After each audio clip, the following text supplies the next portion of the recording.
the stonefish. Stonefish aren't going to win any beauty contests, unless the pageant is for best rock lookalike. Their tiny unreflective eyes and rough skin blend in perfectly with their environment. A large head, an even bigger mouth, and a home full of, yeah, it's rocks. And just because you're on the beach doesn't mean you're safe. Stonefish can survive for 24 hours out of the water. Stepping on one or even handling one won't be that fun. Their dorsal fin spines have extremely strong venom. It shoots out when they get stepped on, and it can lead to paralysis or even heart failure. You'll need help fast. No wonder they're one of the most dangerous creatures in the water, or anywhere. Be careful when scrambling around rocky areas. They love to play hide and seek. The deep sea dragonfish. If there were a prize for the most hideous fish in the ocean, the deep sea dragonfish would win. With slimy, scaleless skin, massive teeth, and a face only a mother could love, this bad boy of the sea is nothing to mess with. It likes to swim between 700 feet and 6,000 feet below the surface of the ocean, where the waters are the darkest and coldest. Along with some other creatures on this list, the deep sea dragonfish relies on its bioluminescent body parts to catch prey. It also uses its hanging appendage, which boasts a little red light on the end, coming out from its lower jaw. Many fish mistake this little light for prey, luring them right into the jaws of the deep sea dragonfish. Very clever dragonfish, very clever indeed. The Fang Tooth. The Mariana Trench is an underwater trench with a depth of 35,000 feet, nearly 7 miles below the ocean surface. Let that sink in. While scientists know the Mariana Trench exists, it's one of the least explored places on Earth. It's also the deepest area of Earth's oceans. And although many creatures down there probably haven't even been seen by humans yet, scientists have had the creepy pleasure of getting to know the Fang Tooth. The Fang Tooth fish shamelessly lives up to its name. Just look at that thing. The Fang Tooth is carnivorous and feeds on just about anything it can find that gets caught in its sharp-toothed mouth. These fish rely on their contact chemoreception to find prey. In other words, they can sense chemical residue that comes off of other living organisms in the deep sea. This is because they don't have any light-producing cells on their bodies, unlike many other deep-sea fish. On top of all that, it's pretty dark down there, so whatever crosses their path, they chomp on. While these guys look pretty scary, they're not a threat to humans. They only grow about 7 inches long. Even so, I wouldn't want to run into one of these things during a relaxing swim in the ocean. The Dunkleosteus. Strangely enough, this prehistoric fish, known as the T-Rex of the seas, had no teeth. Those were replaced with bony plates that allowed it to have the strongest bite among other monsters of its size. The Goblin Shark. If you thought the movies about sharks were scary, this next deep-sea creature will make you swear off going for dips in the ocean forever. However, it lives 3,000 feet underwater, so you'll never likely see it face to face. The Goblin Shark looks like a cross between a shark and a creature from your worst nightmare. These sharks boast a protruding sword-like snout with a jaw that juts out to match. Unlike other sharks that have more of a gray hue, this creepy thing looks not so pretty and pink. Aside from their scary demeanor, what do scientists really know about the Goblin Shark? Well, not much, except that they can grow up to 18 feet in length. Looks like there's still a lot to learn about these guys, if you dare to. By the way, did you know that sharks don't sleep? Many species have to keep water moving over their gills to get oxygen, so they can't fall into a deep sleep like we do. That's why they stay half awake during rest. Typically, sharks don't even close their eyes. The cookie cutter shark. This shark is a living horror, with lower teeth being big and sharp, while the upper ones are much smaller. When its teeth fall off, the shark eats them to maintain calcium levels. Pretty smart solution for a shark. The frilled shark. Studying the frilled shark is like looking through a portal back to prehistoric times.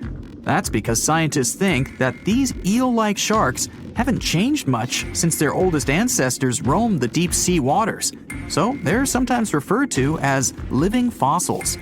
These sharks' mouths are filled with a terrifying 25 rows of backward-facing sharp teeth, 300 in total.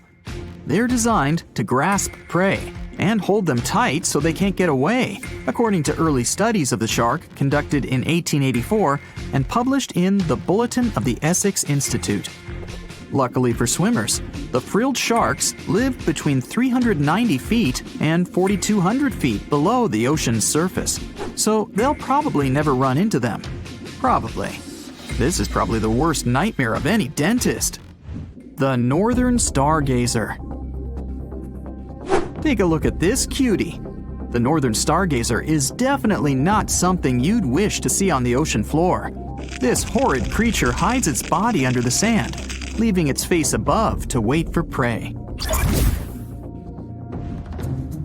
The Tassled Wagang. Here's another carpet shark on our list. It lies low on the bottom of the sea and patiently waits for its prey to come by. The Australian Ghost Shark. The Australian ghost shark isn't really even a shark, but a very bony fish. It's also a living fossil. It hasn't changed within the last 400 million years. Believe it or not, sharks and humans have a common ancestor that lived around 440 million years ago. Even though we both evolved in our own way, there are still some signs of that connection. For example, the genome of an elephant shark is very similar to humans. The Leopluradon. This list of terrifying creatures would be incomplete without mentioning the terrifying and prehistoric Leopluradon. This carnivorous marine reptile existed during the Colovian stage of the Middle Jurassic era and ruled the waters at 9 feet in length. Scientists believe Leopluradon thrived in this deep-sea trench because of its ability to swim long distances and its 4 paddle-like limbs. While they probably weren't able to propel themselves toward prey like other animals of the area, they did manage to accelerate and attack very ruthlessly and efficiently. Additionally, they relied on their long snouts to smell prey, which leads scientists to believe they didn't rely on sight for hunting. This means they could have thrived in the dark Mariana Trench. Around 150 million years ago, Leopluradon became extinct due to competition for prey against other thriving marine reptiles. And I think I speak for all of us when I say, thank goodness for that. Considering that scientists have only explored 5% of the ocean floor and found some of the scariest sea creatures imaginable, one can only dream of what other animals reside in the deep sea waters. Perhaps it's best to keep them in your imagination. Am I right? The megamouth shark. This shark is a filter feeder, and it's friendly to humans, although its huge mouth can look quite threatening. Like basking sharks, it swims with its mouth constantly wide open, as if it were on Twitter. The Gulper eel. This deep-sea eel has an easily distended belly that allows it to swallow prey twice its size in a single monstrous bite. They have very unusual jaw shapes and can reach about 2 to 3 feet in length. Do you see that large log near the ocean floor? Maybe it's part of an old ship. Treasure, gold, diamonds, I'm rich! Well, as you get closer, you notice something. It's swimming! It's not a shark or a dolphin, it's a saltwater crocodile! Now don't panic. If you bump into one of these reptiles in the sea, it's unlikely it'll think of you as food. Crocodiles have a special valve in their throat that stops them from drowning underwater, but that doesn't mean they can't bite. Usually, they're heading to a nearby island, and the quickest way there is to body surf. They can't really take the ferry, you know. Watching one from a distance should be okay. Just don't swim to shore right away. They love to ambush their lunch in shallow water. If there's one time I'd want to see a great white shark, it's when I'm diving with crocodiles. They'll gladly take a crocodile-sized nibble, given the right motivation. Do you know how harsh the water around undersea volcanoes is? It is so acidic that some samples even showed it to be at a level between stomach acid and battery acid. This water also contains so many chemicals that are toxic to normal marine creatures and plants. And yet, some species have found a way to live near or inside hydrothermal vents, like this special type of shrimp. This mysterious creature from the dark depths of the ocean has adapted to grazing bacterial filaments using its small claws, which are similar to garden shears. Hydrothermal vents stemming from the volcano coat the rocky surface, which means that all those creatures living down there get something to eat. In fact, undersea volcanoes provide 3 very important life-sustaining elements in those areas: minerals, hot water, and bacteria. Whenever there's an open fissure in the ocean floor, water seeps into it. Bacteria living in the crust of our planet then move in and remain in the hot water. The temperature of the water there can go up to 750 degrees. When the fissure erupts and expels the heated water, these bacteria get expelled along with it. There's something else that comes along for the ride: many nutritious minerals that resided in the rock that has been dissolved by the super hot water. The warmth coming from the vent and the minerals sustain the bacteria and give them the perfect chance to multiply. In many cases, the first sign of life around an underwater volcano is a thick coating of bacteria. The bacteria develop stable colonies, which is why other deep-sea creatures that inhabit these dark areas use them as food, like these shrimp. They're trying to eat that fast-growing bacteria and at the same time do their best to avoid the hazards of all the volcanic eruptions. The waters surrounding undersea volcanoes are usually too acidic and hot for humans to dive to, even when there is no lava, ash, or steam spewing from the craters. But when a group of researchers took adequate equipment and finally managed to leave their camera in the hot acidic waters for an hour, they had no idea that they were going to find... Are those sharks? They were hiding in the deep, orange, murky waters around the Solomon Islands submerged Cavachi. Different shark species, including hammerheads, scalloped hammerheads, and reef sharks. The story gets even better when you realize Cavachi is an active volcano with pretty common eruptions. Apparently, submarine boiling lava and underwater explosions don't scare those sharks at all. It's their home, where they feel safe and comfortable. They must have done a great job evolving into this harsh environment over millions and millions of years. So now they can swim through steam and lava without any issue. One of the reasons could be the special pores that they have near their snouts. One of these theories even says if these pores allow sharks to sense changes in the magnetic field of our planet. And sharks need that information for homing and migration, but that also means that they can detect cyclones and hurricanes, thus able to skillfully avoid them and similar dangerous situations in time. Back then, scientists also discovered a sleeper shark about 12 miles from the volcano. It's a specific type of shark that usually lives in the northern Atlantic and Pacific, or in some cases even further south near Antarctica and Australia. Alright, now let's check out this unusual worm. Don't let its rainbow glow fool you. This mysterious creature is actually a scary predator, with jaws you usually see in horror movies. This creep lives 3,900 feet deep, down on the muddy seafloor near northern New Zealand. A team of researchers took a 3-week expedition throughout deep-sea areas in the volcano-rich Kermadec Ridge. This enormous area included 3,800 square miles of canyons, continental slopes, mountains, and hydrothermal vents, parts where undersea volcanoes release gases and hot water. And that's where they found this thing. There are 10,000 species of these worms in the oceans. Most of them have tails and segmented bodies, but they usually look pretty different from one another depending on the area where they live. There is also a tube worm, which we also call the Pompeii worm. This type lives in hydrothermal vents deep down on the ocean floor. The temperature down there sometimes goes over 140 degrees. Up next, we got a snaggletooth dragonfish. A team of researchers found these tiny critters in underwater volcanoes near the coast of Sydney. It's a black fish with translucent fangs that looks way scarier than most fish you'd see close to the surface because it lives in warm, acidic water near undersea volcanoes. Humans rarely get to see these deep-sea fish. Alright, how about a lobster?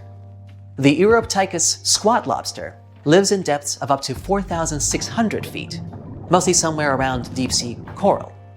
They're called squat lobsters because they look similar to true lobsters but are flattened in shape from the top and bottom. They don't go around carrying their shell with them, but their carapace is flexible and soft enough so they can squeeze their body into small crevices. When they do this, they leave their long, sharp claws exposed so they can keep unwanted visitors away. It's hard and dangerous to directly go into dark ocean depths and study underwater volcanoes, so researchers came up with a new way to do it. They study deep-sea coral. As they develop, the skeletons of black corals contain a record of the noble gases in seawater. This helps scientists collect information on volcanic activity near these corals.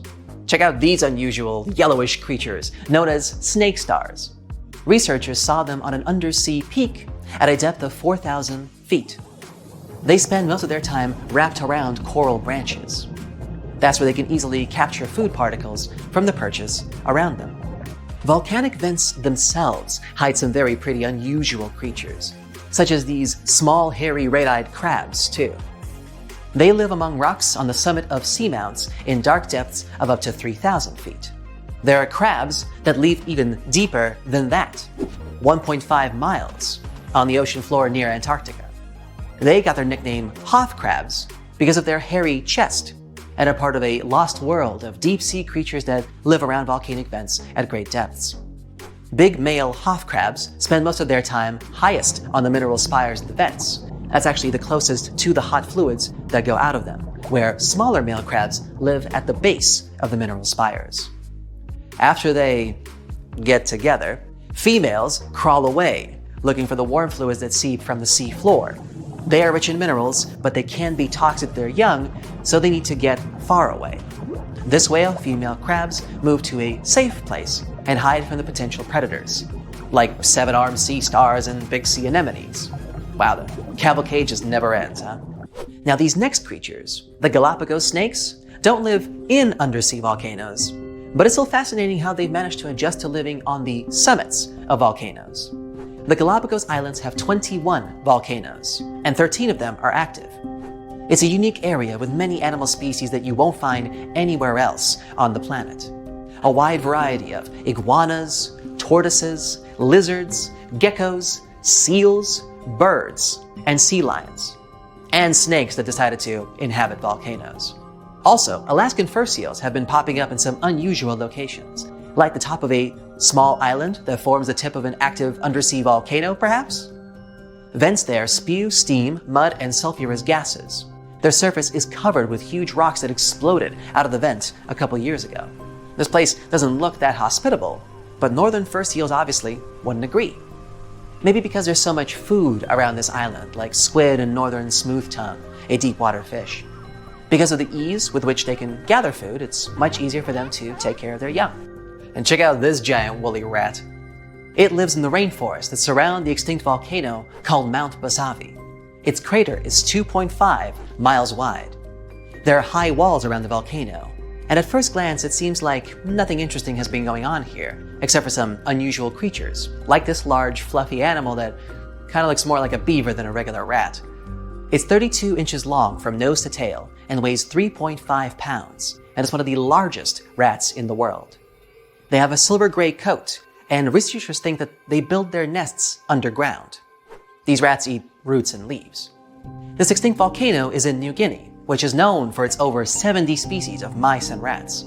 So these woolly rats have obviously adjusted through generations and evolved to live in these unpleasant conditions. You're going to Ilha de Queimada Grande, one of the most dangerous islands in the world. There, you find yourself among rainforests, huge rocks, and grasslands. The place is home to birds, locusts, and giant cockroaches. But there's one more animal And because of it, the island got its notorious reputation. Snakes live there, and a lot of them. So many that the place is also known as Snake Island. Will you survive there? Located just 20 miles away from the coast of Brazil, the island has an area of 43 hectares, or over 100 acres. It probably got cut off from the mainland after the last ice age. The snakes were also separated from most other animal species. They didn't have competitors and had an unlimited source of food. In such a small area, there are up to 4,000 snakes. That's one snake for every 10 square feet. It would be a difficult feat not to come across a snake on this island. Not only is this snake, the golden lancehead, one of the most numerous on the island, but it's also a highly venomous pit viper species. And it's also one of the most venomous in all of Latin America.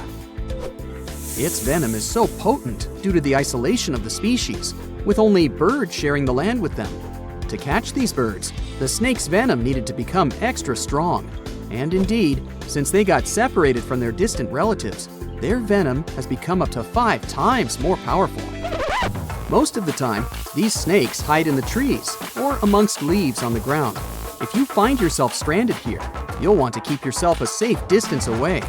Snakes mainly use their sense of smell and rely on vibrations. If you get too close to one, either stand still or slowly walk away. If you make too many vibrations, this will make them feel threatened, causing them to strike.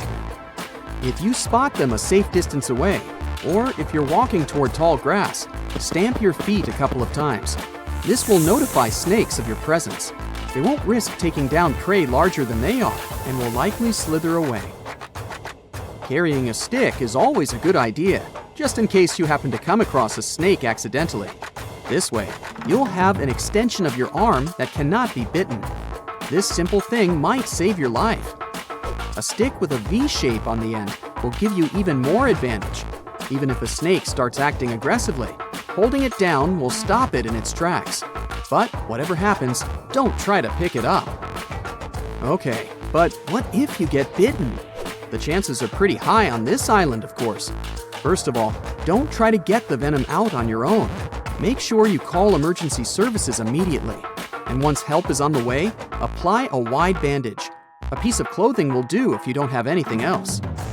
Don't try to chase the snake trying to identify the species. Emergency services know how to figure out what venom it is. Now, just keep calm and wait for help. You might be wondering who you can call on this abandoned island. Well, since it's strictly prohibited to visit this place, there are signs advising to stay away all over the island, along with a number you can call if you run into trouble. Let's say you've successfully avoided getting bitten. The next thing to consider is what you can eat there. Snake Island was previously known as Ilha de Queimada Grande, where queimada is Portuguese for forest being lit up, or forest fire. The reason for that was the fact that the entire island was deliberately set on fire to make room for a banana plantation. Unfortunately, the banana business didn't turn out to be a success, probably because farmers got sick and tired of snakes. But some banana trees still thrive today, and they can provide you with some much-needed nutrients. You'll also want some protein in your diet throughout your stay. Luckily, along with the snakes trapped on the island, there are also cockroaches. These giant prehistoric-looking roaches come out at night to feed on plants. Get that barbecue started and enjoy the rare delicacy this island provides. A great way to survive on the island is to avoid it altogether. If by chance you happen to be sailing past, keep in mind that this place was once connected to the mainland. Rocks beneath the waves are very likely to damage the bottom of your boat if you get too close. Make sure you keep an appropriate distance when traveling past. Sure, this island is intriguing, but please remember that no matter how close you get to it, you won't be able to see snakes from the boat. You can only see these creatures if you get close enough, which you really shouldn't do. And it's not only reptiles that make this location dangerous. Pirates visit the island quite often. Not the sea shanty singing peg-legged arr pirates, but bio-pirates who come there to capture the very thing that makes it so dangerous. They come there for snakes, to catch them and sell them illegally. Since the island got cut off around 11,000 years ago, The golden lancehead has evolved within its own unique habitat. So, although there are many reptiles on this island, they're still an endangered species. Due to their limited numbers, their value is very high, reaching up to $30,000 on illegal markets, which gives biopirates the motivation to catch them.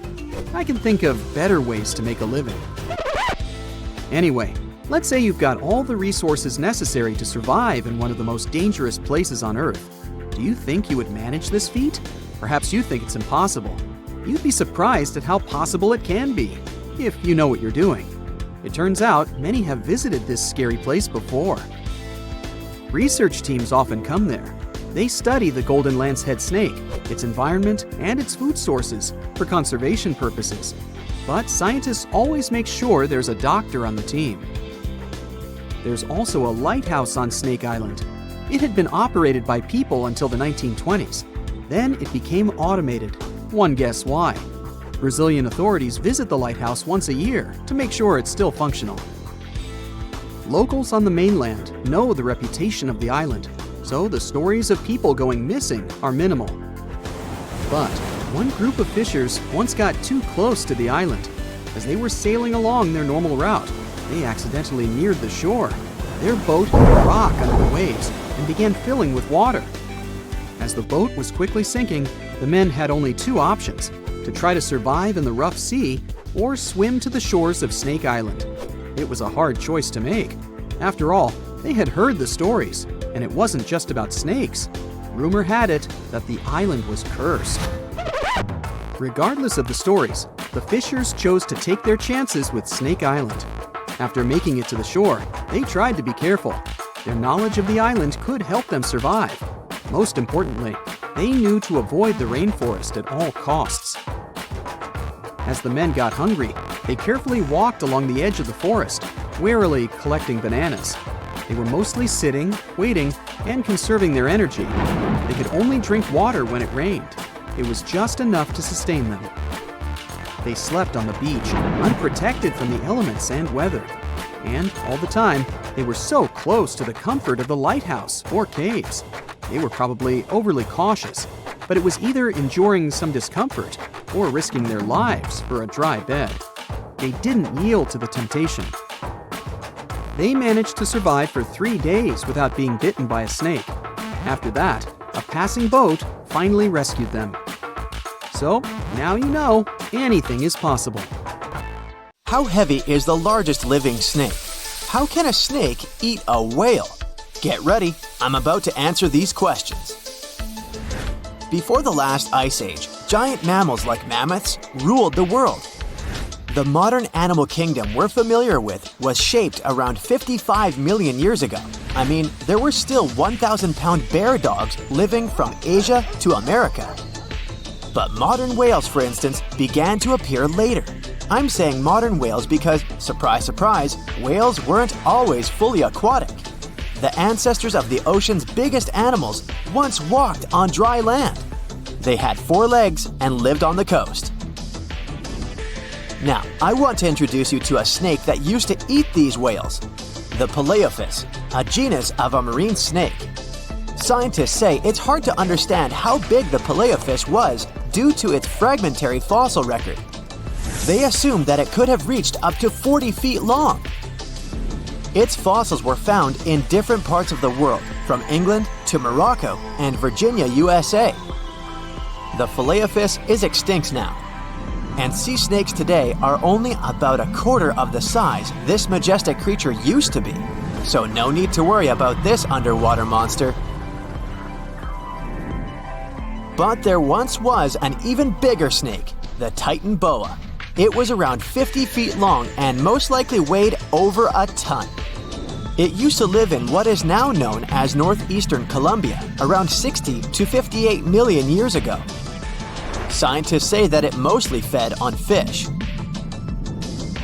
Another giant animal that lived in the past was the black Gigantopithecus. These primates aren't related to gorillas. They lived in the area of modern China. Some people believe that they're still alive, but so far, no one has laid eyes on them. Some people even go further and say that the stories of Bigfoot or Yeti are based on these animals. This rodent became extinct about 2 million years ago. Its main habitat was South America, more specifically Uruguay. What's astonishing about this species is that it was the largest rodent ever known. It was bigger than a bull. Scientists believe that it weighed up to 1,000 pounds. A distant relative of this rodent is still alive today. It's called the pacarana. It's a rare animal that lives in South America. It weighs up to 33 pounds and measures up to 31 inches, not including its cute and fluffy tail. The Arthropleura was an insect that lived in prehistoric times. Imagine a giant millipede measuring up to 8 feet in length. Here you go. It was one of the largest land animals of its era, about 315 million years ago. The Arthropleura's shell was covered with tough plates. These plates were there to protect the creature from damage. Most of the time, it burrowed into the ground to avoid becoming some other animal's dinner. Meet the Megalodon. Millions of years ago, this shark lived in the ocean and ate other marine creatures. It had wide teeth, and its jaws were so powerful that the animal could finish off its prey with the force of its bite. It was one of the largest sharks to ever exist. Yet, this predator also went extinct. Scientists don't really know the reason. This made me wonder why animals were so big in the past. Nowadays, smaller creatures flee or hide from predators. But apparently, it wasn't like this before. Many centuries ago, animals didn't just run or hide, they fought back. Research suggests that this behavior may have been the most important motivation for prey to grow bigger. A study compared the skulls of ancient animals to those of their modern peers. The skulls of predatory animals have become shorter and narrower, while the skulls of the animals they hunted have become longer and broader. This means that predators learned to become experts in hunting, while prey worked on developing their defense skills. You see, a larger body size was a great advantage because it made it harder for predators to take down the animals they hunted. The bottom line, self-defense made prehistoric animals larger. The second reason why ancient animals were larger is related to their bones. They had hollow bones, which are lighter than solid bones. This type of bone allowed large animals to move quickly. Let's take sauropods. They were a dinosaur subgroup. Sauropods had giraffe-like long necks and snake-like long tails. Compared to their body size, their head was really tiny. But since their bones were quite light, they could move around without having to carry additional weight. The eating habits of these animals were also related to their body size. When experts examined the fossils of one extinct mammal species, they found out that these animals had a diet that was high in nutrients and low in fiber. And this mammal was the largest land animal of its period. In other words, following this diet, mammals could grow to be very large. There was plenty of food out there, so they didn't have to worry about finding it. Fun fact, these animals also took chewing out of the picture. They could swallow their food in large pieces instead of taking small bites. Environmental conditions also played an important role in the evolution of larger animals in prehistoric times. Those animals tended to live in warm, moist climates that provided them with a lot of food. They didn't have to compete for food sources. Researchers believe that because of these conditions, natural selection worked in a certain way. I mean, body size was more important than such traits as agility and speed. Oh, and did you know that large animals tend to produce more carbon dioxide? And ultimately, a bigger volume of carbon dioxide increases the amount of vegetation in the animal's habitat. As for the abundance of oxygen in the atmosphere at that time, it could be another vital element for some animals' growth. A good but scary example of an animal that benefited from the high levels of oxygen can be the cockroach of the Paleozoic era. At that time, cockroaches were the size of modern house cats. Now this one would give me the chills if I ever faced it. Ugh. What about today? Well, there are over 3,000 species of snakes on Earth. The smallest snake in the world is the Barbados thread snake. It's only around 4 inches long when fully grown, and the largest one? It's the reticulated python. This snake reaches around 20 feet in length. The longest python was discovered in 1912. It measured 32 feet long. As for the largest and heaviest reticulated python, it was named Medusa. Medusa was approximately 25 feet long and weighed 350 pounds. These reptiles lived in Southeast Asia in rainforests, woodlands, and grasslands. Don't be confused though, the reticulated python isn't the heaviest snake in the world. This title belongs to the green anaconda. It weighs approximately 500 pounds. Green anacondas are found in South America and Trinidad in damp, humid areas. I have a bonus for you. Here is a flying snake. You can find these snakes in Southeast Asia. They don't fly like birds, of course, but they do use the power of flight.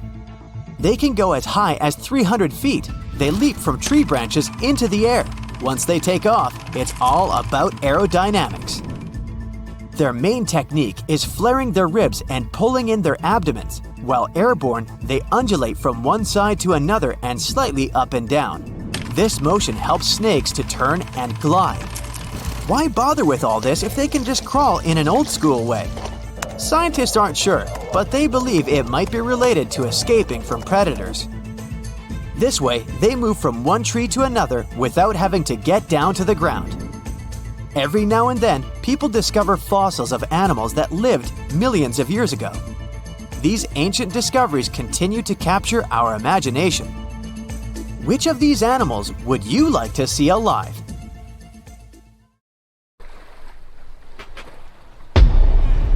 Many terrifying animals live deep beyond the waves, like this vampire squid living 3,000 feet below the surface in almost complete darkness. This animal has a cloak, like a vampire's. That's why it's called the vampire squid. Deep down at the bottom, it can't use ink to defend itself.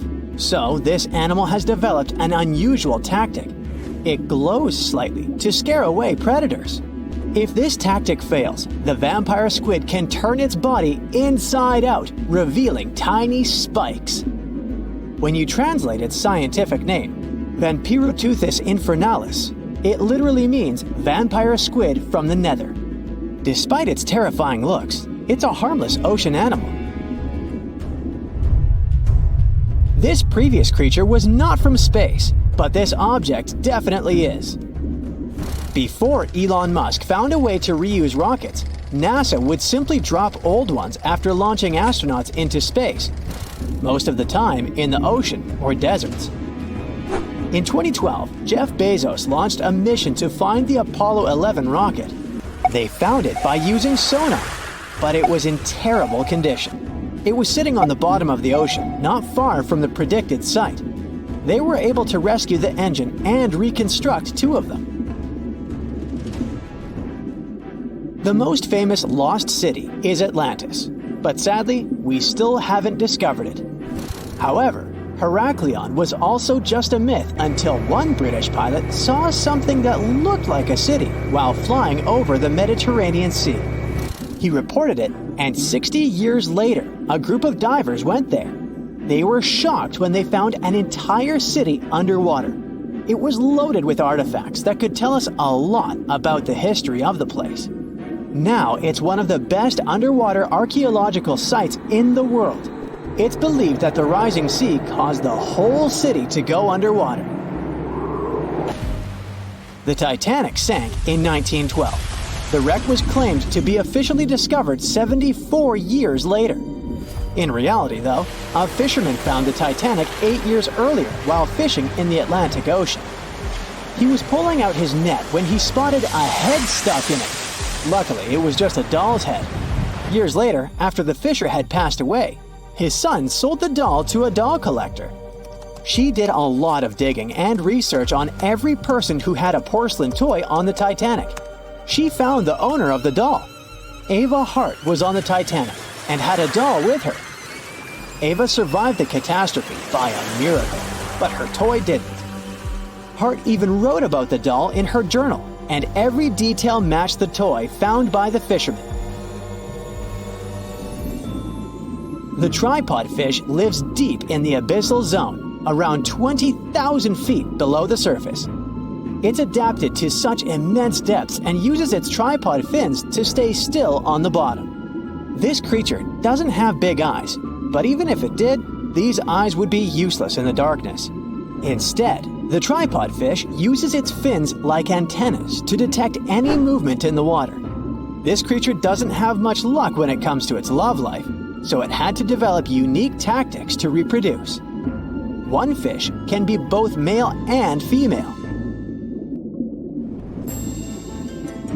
The next bizarre creature is the lizardfish. It has tons of razor-sharp teeth, a huge mouth, and really big eyes, which it uses for hunting.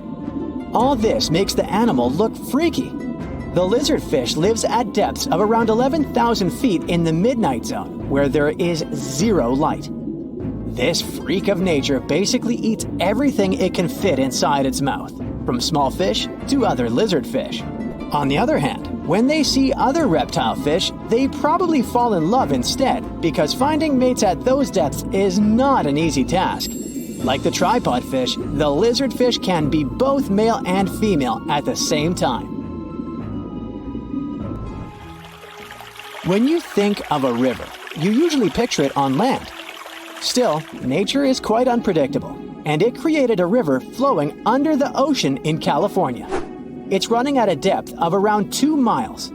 This river has everything that an ordinary river has: sunken logs, trees, and rocks. And despite its uniqueness, it's not the only one in the world. There are also others in the Amazon and Greenland. A terrifying creature was discovered near Angola's coast by a remote operating vehicle. It looks like it doesn't have a head or a body. It was sitting at a depth of around 4,350 feet below the surface. After doing research, scientists concluded it wasn't anything from a sci-fi movie, it was just a cluster of siphonophores stuck together. In 2015, some random guy was diving in Caesarea, and something shiny caught his eye. He reached out, grabbed it, and realized it was a gold coin. After that, he examined the bottom and found out that there were many more. He reported the incident to the local authorities, and they concluded that he had found Arabic treasure. The coins were made of solid 24-karat gold and were a few thousand years old, but due to the perfect salinity and temperature, they looked brand new. The coins belonged to a ship carrying cargo. It was caught up in a storm and unfortunately sank. One of the weirdest things ever discovered was found in the Baltic Sea. It's an anomaly that looks as if it was created by a different civilization. It was discovered by Swedish researchers, and they basically had no idea what it was.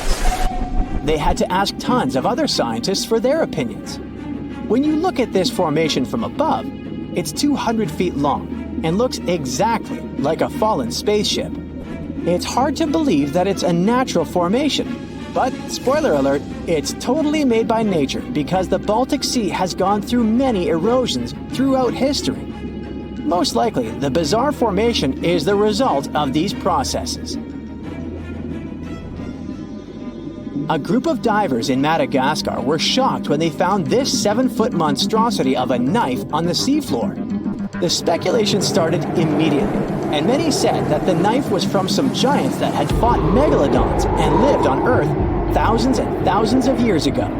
That could make a nice story, but the knife is most likely a movie prop that was lost at sea.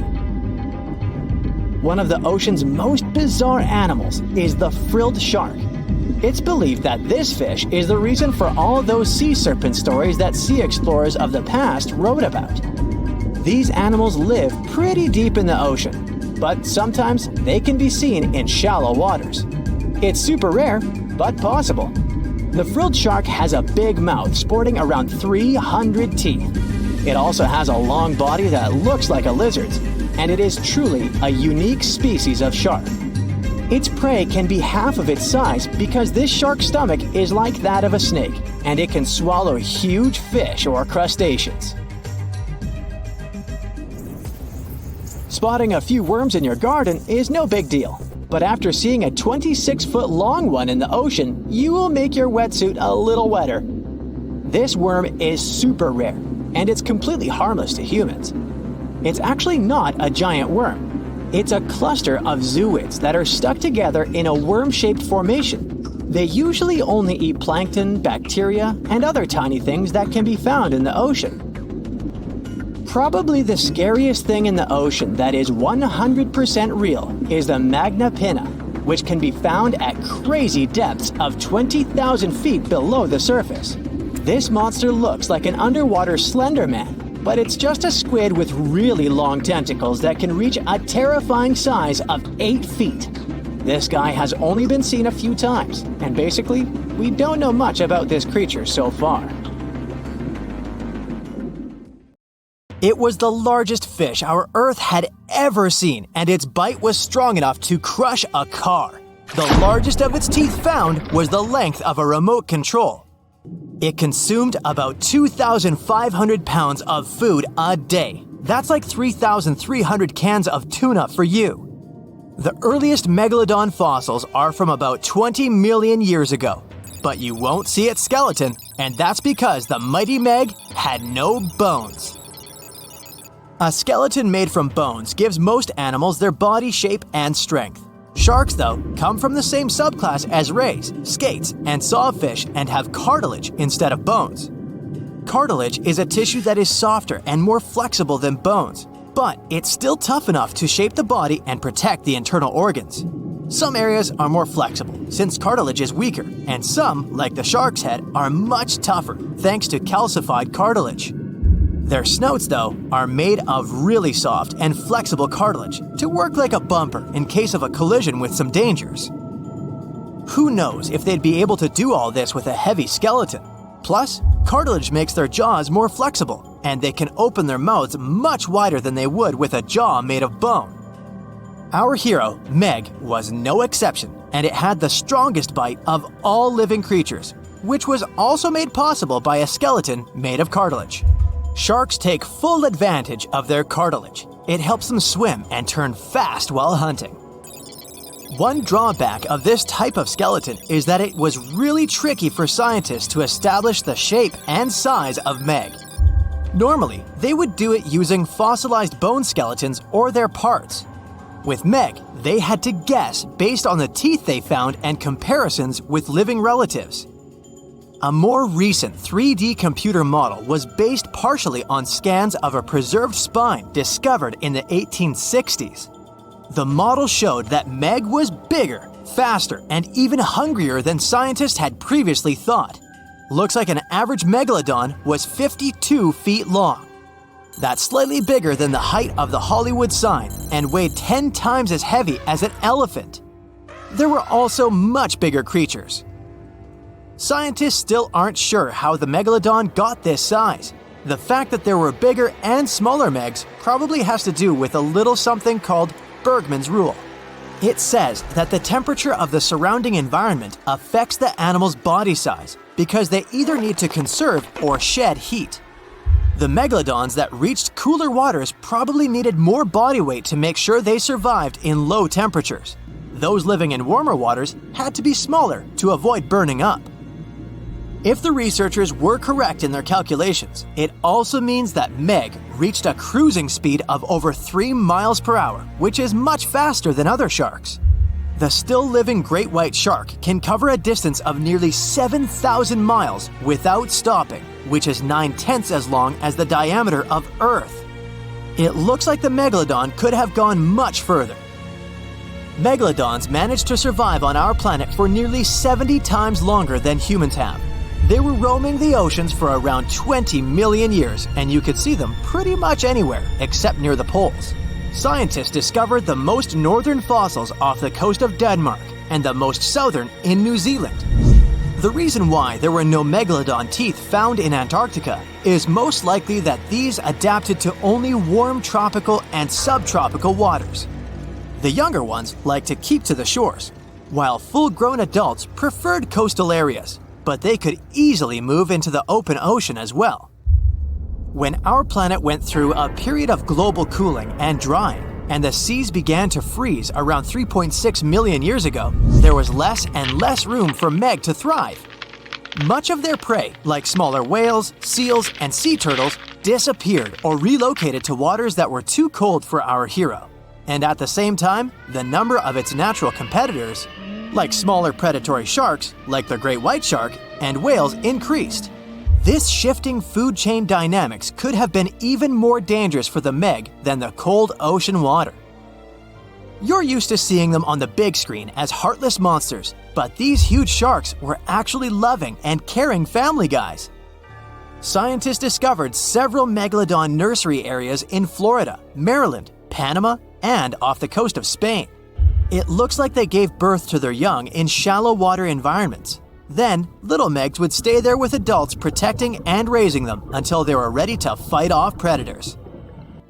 The mighty meg had 276 teeth in 5 rows in its mouth.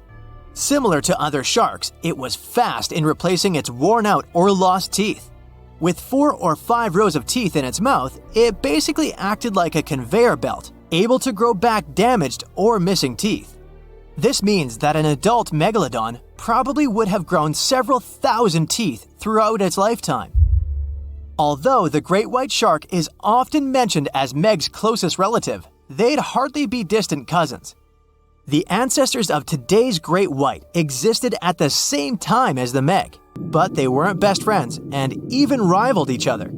The great white shark wouldn't win in a head-to-head fight with a Meg, but it was a better hunter using its smaller size and agility to snap up the giant's prey quickly. This only left the bigger fish and whales for the Meg, but its food supplies began to run out as the whales swam to the cooler new seas. Rather than a great white, the Megalodon is more like a modern bull shark. It had a short snout, a flat lower jaw, and huge pectoral fins to support its massive weight and size. We also speak of Meg as an extinct giant, but can we be 100% sure it isn't hiding somewhere as we speak? After all, we've only explored 5% of our oceans altogether. The Mariana Trench is the deepest oceanic trench on Earth, and you could dip the whole of Mount Everest in its deepest part, and over a mile of it would still be above the surface. If a megalodon or two needed a place to hide, that would be the perfect spot. It wouldn't be the coziest place to live though, with its cold water and total darkness. Plus, the pressure there is 1,000 times stronger than at sea level. So, if a meg really were hiding down there, it would have serious issues with its teeth, because calcium would dissolve under that pressure. To survive here, it would also need to learn to navigate in complete darkness.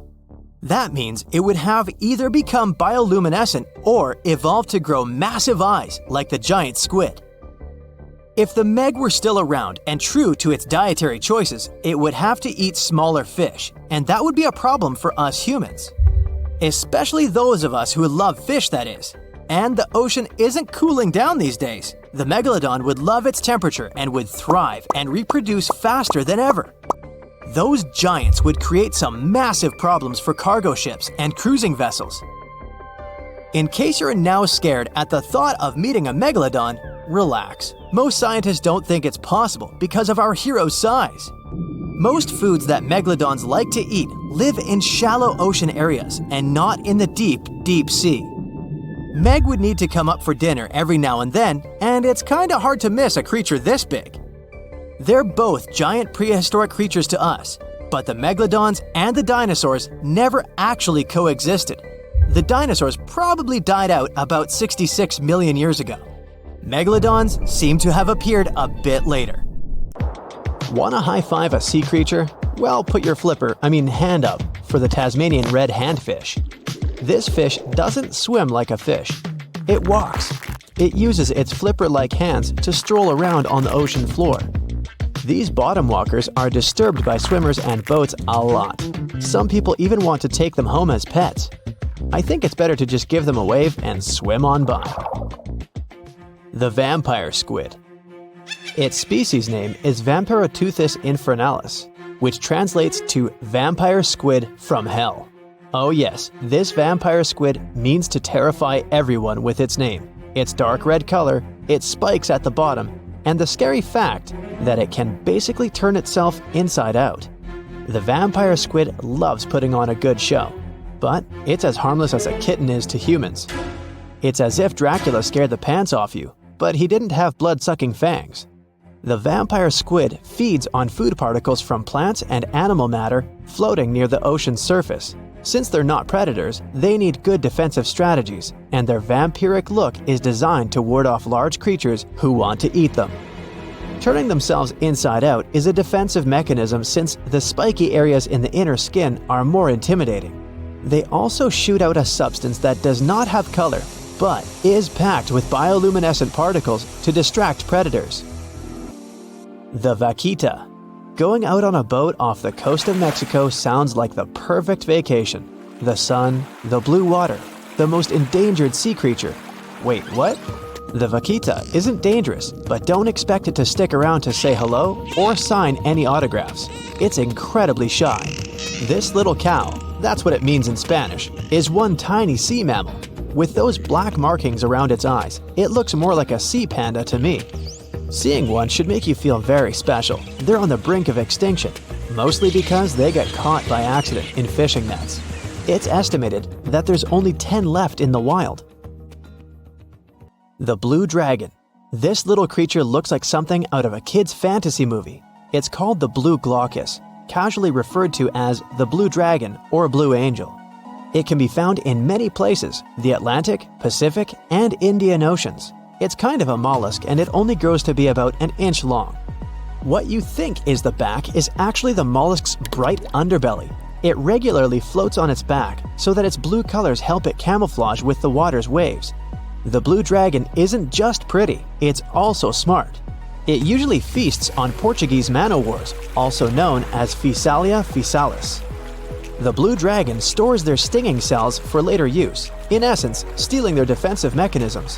When the blue dragon is threatened, it releases those stinging cells it stored, directing them at an enemy to sting them with more power than the Portuguese man-o'-war would have been capable of. As they can store a huge amount of stinging cells, they can be a threat to humans. So, if you find one, don't pick it up. It's best to admire it from a distance. The barrel-eye fish. If you ever wanted to have Superman's X-ray vision, looking at the barrel-eye fish will make you feel like you gained that superpower at some point in your life without even realizing it. The barrel eye has a transparent head, so you can see how their eyes and brain look inside. This magnificent creature lives in the deep sea. This is the lowest level of the ocean, where strange creatures roam in near-freezing temperatures and constant darkness. They're exposed to water's pressure that's almost 1,000 times that of the surface. If the idea of the deep sea sends a shiver down your spine, stay tuned to learn about another of its creatures later on. The barrel-eye fish can be found in the Atlantic, Pacific, and Indian Oceans. You might be wondering, why oh why would a fish have a see-through head? And that would be a fair question. Since the species was discovered in 1939, it was believed that the fish's eyes were set to see straight ahead and couldn't move.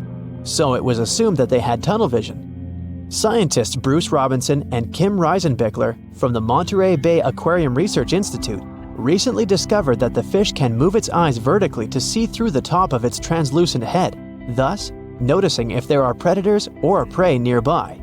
The transparent head also allows more light to enter so they can detect prey better. It's believed that the barrel-eye fish eats jellyfish and small fish species. If you dive in the ocean at night, you might be lucky enough to see how orange ball corallimorph blooms in the dark. But make sure to be quick because as soon as you turn on your flashlight to take a good look, it will retract its tubes back into itself. The Megalodon.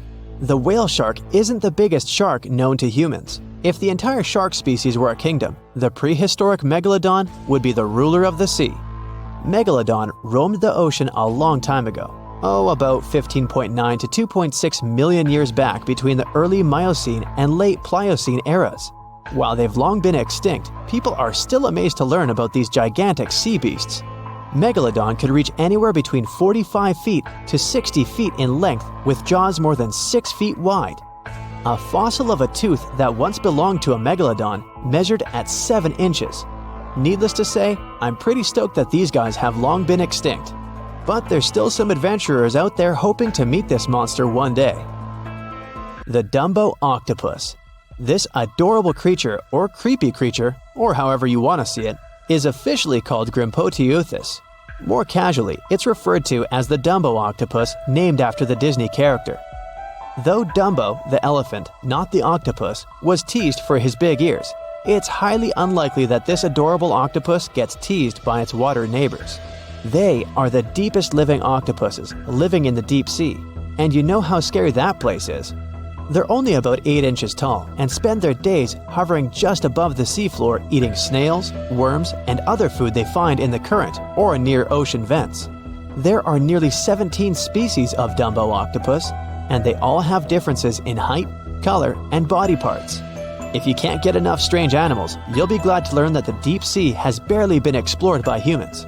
So keep an eye out. There are bound to be more fascinating animals discovered in the deep in the future. The Sea Angel. These creatures might look and sound pretty cute, but their diet is far from sunshine and lollipops.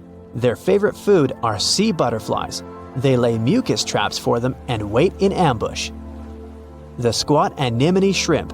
This shrimp is tiny, only 0.5 inches. It's also known as a dancer shrimp because of its peculiar behavior. When agitated, it raises its bottom above its head and does a little dance. Divers also say it readily jumps on their hands and cleans them. The Coconut Crab. This guy may look pretty creepy, especially when the sun goes down. Mature coconut crabs are around 3 feet in length. Their preferred foods are coconuts, but they can also hunt down lizards and even large birds. The Slender Snipe Eel. Slender Snipe Eel is a slim and long creature that's still a mystery for marine scientists. It's 4 feet long and it has at least 750 bones in its spine, which is much more than any other animal in the world. The Sea Pen. Sea Pen is 7 feet long and it has a lot of varieties, but most of them look indeed like a pen or a quill. The similarity is even more striking when the animal has a water-filled bulb that anchors it to the floor. The Persian Carpet Flatworm. This creature looks indeed like a carpet, despite being very small by comparison. It's only 4 inches long, able to become both male and female. It doesn't really mate with other flatworms. Rather, it fights them for the right to bear posterity. The Flamingo-tongued Sea Snails. Tourists love these extraordinary snails for their pretty colors, thinking it's a shell, but in fact, the shell is quite dull and hidden underneath colorful soft tissues. They eat softer, toxic parts of corals and store their toxins to protect themselves. The Bermuda Triangle is one of the most heavily traveled shipping routes in the world. Some skeptics believe that this fact solves the Bermuda Triangle mystery. Statistically, the busier the area, the higher the frequency of accidents and disappearances. While this makes sense, it's not the frequency of disappearances that's responsible for the mystery of the Bermuda Triangle. It's the lack of explanation or wreckage found. On his very first voyage to the New World in 1492, Christopher Columbus sailed through the Bermuda Triangle. Columbus reported that one night, when he was on the deck of the ship, he noticed a giant light appear in the distance, unlike anything he'd ever seen before. Columbus looked at his compass for direction, and it gave off erratic readings. You might have noticed that the Bermuda Triangle doesn't appear on any world map. This is because official institutions refuse to acknowledge that the area actually exists. No one exactly knows how many ships and planes have disappeared in the Bermuda Triangle. The rough estimate is 50 ships and 20 planes. Most of the time, the disappearances had no explanation and no wreckage has ever been left behind. When the TBF Avenger planes went missing, a massive search operation was conducted. Boats and planes searched the Bermuda Triangle for any signs of the aircraft.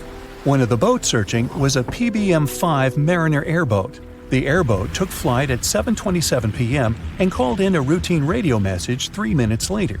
Then, it was never heard from again. No trace was ever found of the rescue airboat or the 5 Avenger aircraft. A huge investigation was launched into the disappearance of all these vehicles, but nothing was ever discovered. The Bermuda Triangle is home to some pretty intense and unexpected weather. Storms build up quickly and unexpectedly, then disappear soon after. If you blink, you might miss it. This could explain why few distress signals are issued. Pilots and sailors never saw the weather coming. A popular theory suggests that rogue waves are responsible for the many disappearances. Rogue waves are called extreme storm waves by scientists. They occur when different weather patterns take place at the same time and cause large unexpected waves that reach up to 100 feet tall. Witnesses say that the waves look like giant walls of water. These waves could explain why ships go down fast and without leaving any trace. Just off the coast of Japan, you'll find the Bermuda Triangle of the Pacific Ocean. They call it the Devil's Triangle. Between 1950 and 1954, 9 ships disappeared in this area without leaving a trace. The ship Maroon 5 was sent to investigate these unexplained disappearances when it also vanished. After this incident, the Japanese authorities labeled the area as a danger zone, and sailors were encouraged to avoid it. Some people blame all disasters on the extraterrestrial paranormal activity. Others suppose it's all about raging natural phenomena. Some scientists believe the cause of anomalies is the environmental changes. Also, there's a really high concentration of methane hydrates on the bottom of the ocean in the Pacific Bermuda area. This gas tends to set off, and when it happens, bubbles start forming on the surface of the water. These gas eruptions can interrupt the ability to float and can easily sink a ship. Because of this chemical reaction, there won't be even a trace left. Underwater volcanoes are said to be another possible explanation for the Japanese Dragon's Triangle. In fact, they can take down even small islands. Luckily, nobody lives there. It's a pretty common thing in this area that some of them disappear underwater and others appear out of the blue because of seismic activity. You'll never find the Dragon's Triangle on any official map of the world, so nobody's quite sure about how large it is in reality. In July 2015, 2 teenagers disappeared after setting sail off the coast of Florida. There's some mystery about what the 2 teens were really getting up to. They told their parents that they were just going to fish, but they told their friends that they were crossing to the Bahamas. Shortly after they left, a line of thunderstorms moved towards the area, and the boys were never heard from again. A massive search was conducted, but sadly, nothing was found. 1 year later, the pair's boat was found off the coast of Bermuda with a broken iPhone and some personal effects left inside. One of the most popular and bizarre theories trying to solve the Bermuda Triangle mystery comes from Charles Berlitz. He insists that the area is home to the lost city of Atlantis. The missing ships and planes and malfunctioning equipment, according to him, were all caused by rays of energy let out by the special energy crystals that power Atlantis. While this sounds silly, Berlitz's theory was convincing enough that over 20 million people bought his book worldwide. Previously, the compass wouldn't work well in the Bermuda Triangle since the lines of the 2 poles coincided here, true north and magnetic north. But if you fall into this line, your compass will behave strangely. But the magnetic north is constantly shifting, and now it's far beyond the triangle. No legend says pirates of the last centuries operate in the Bermuda Triangle, or that the Flying Dutchman makes other ships disappear. A popular theory is that ships travel to the distant past or future through a time portal in the Bermuda Triangle. Fortunately, these are all myths. Just imagine hundreds of giant tentacles reaching out to a group of ships sailing through the Bermuda Triangle. In the past centuries, they could easily sink an entire fleet, since the ships were made of wood and were lighter. Squids wrapped decks with their strong tentacles, made holes in the ship's hulls with their sharp beaks. Toothy suction cups could break the masts and tear the sails. The water was filling the holds and slowly rising to the deck. The ship sank in a matter of minutes. Survivors reached the shore and told everyone about huge monsters. This is how the legends of the Kraken appeared. Fortunately, now people have sonars and equipment for monitoring the sea space. They say the main reason why this place is so enigmatic must be the magnetic fields that form this ominous triangle. Ocean floor is made of rocks containing a lot of magnetite. It's more like iron. Magnetic fields react to the high concentration of magnetite on the ocean floor, which may start a sort of conflict between the two. It can often lead to various weather anomalies and, as a result, navigation issues. And naturally, any changes in the ocean floor or the Earth's magnetic fields influence the Bermuda Triangle a lot.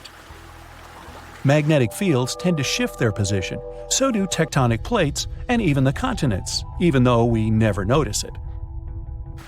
The skies are usually very clear there, but back in 1883, some people witnessed abnormal things in the area. Some claim to have seen large blocks of ice falling from the skies, and the crew even managed to save one as hard proof. Seems like the Bermuda Triangle has an alternate not only on Earth, but even in space. Spacecraft usually don't disappear into thin air though, like there's no air.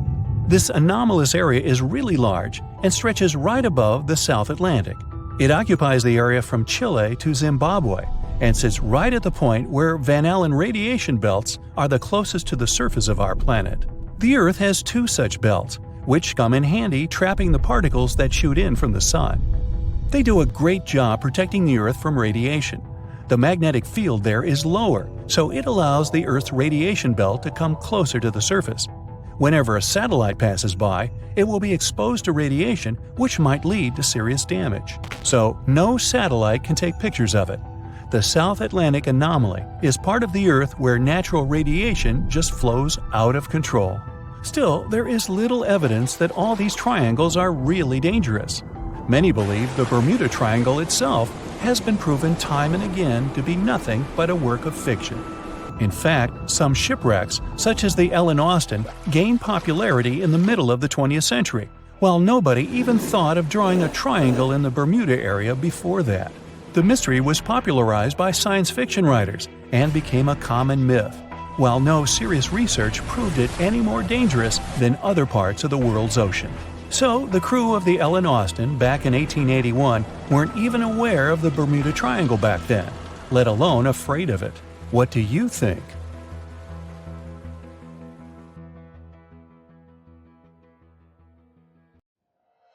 That award for the smallest heart in the world goes to a fairy fly.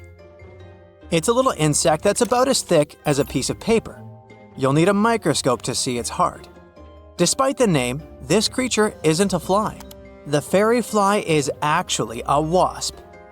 If you ever get a chance to look at one under a microscope, you'll see the resemblance.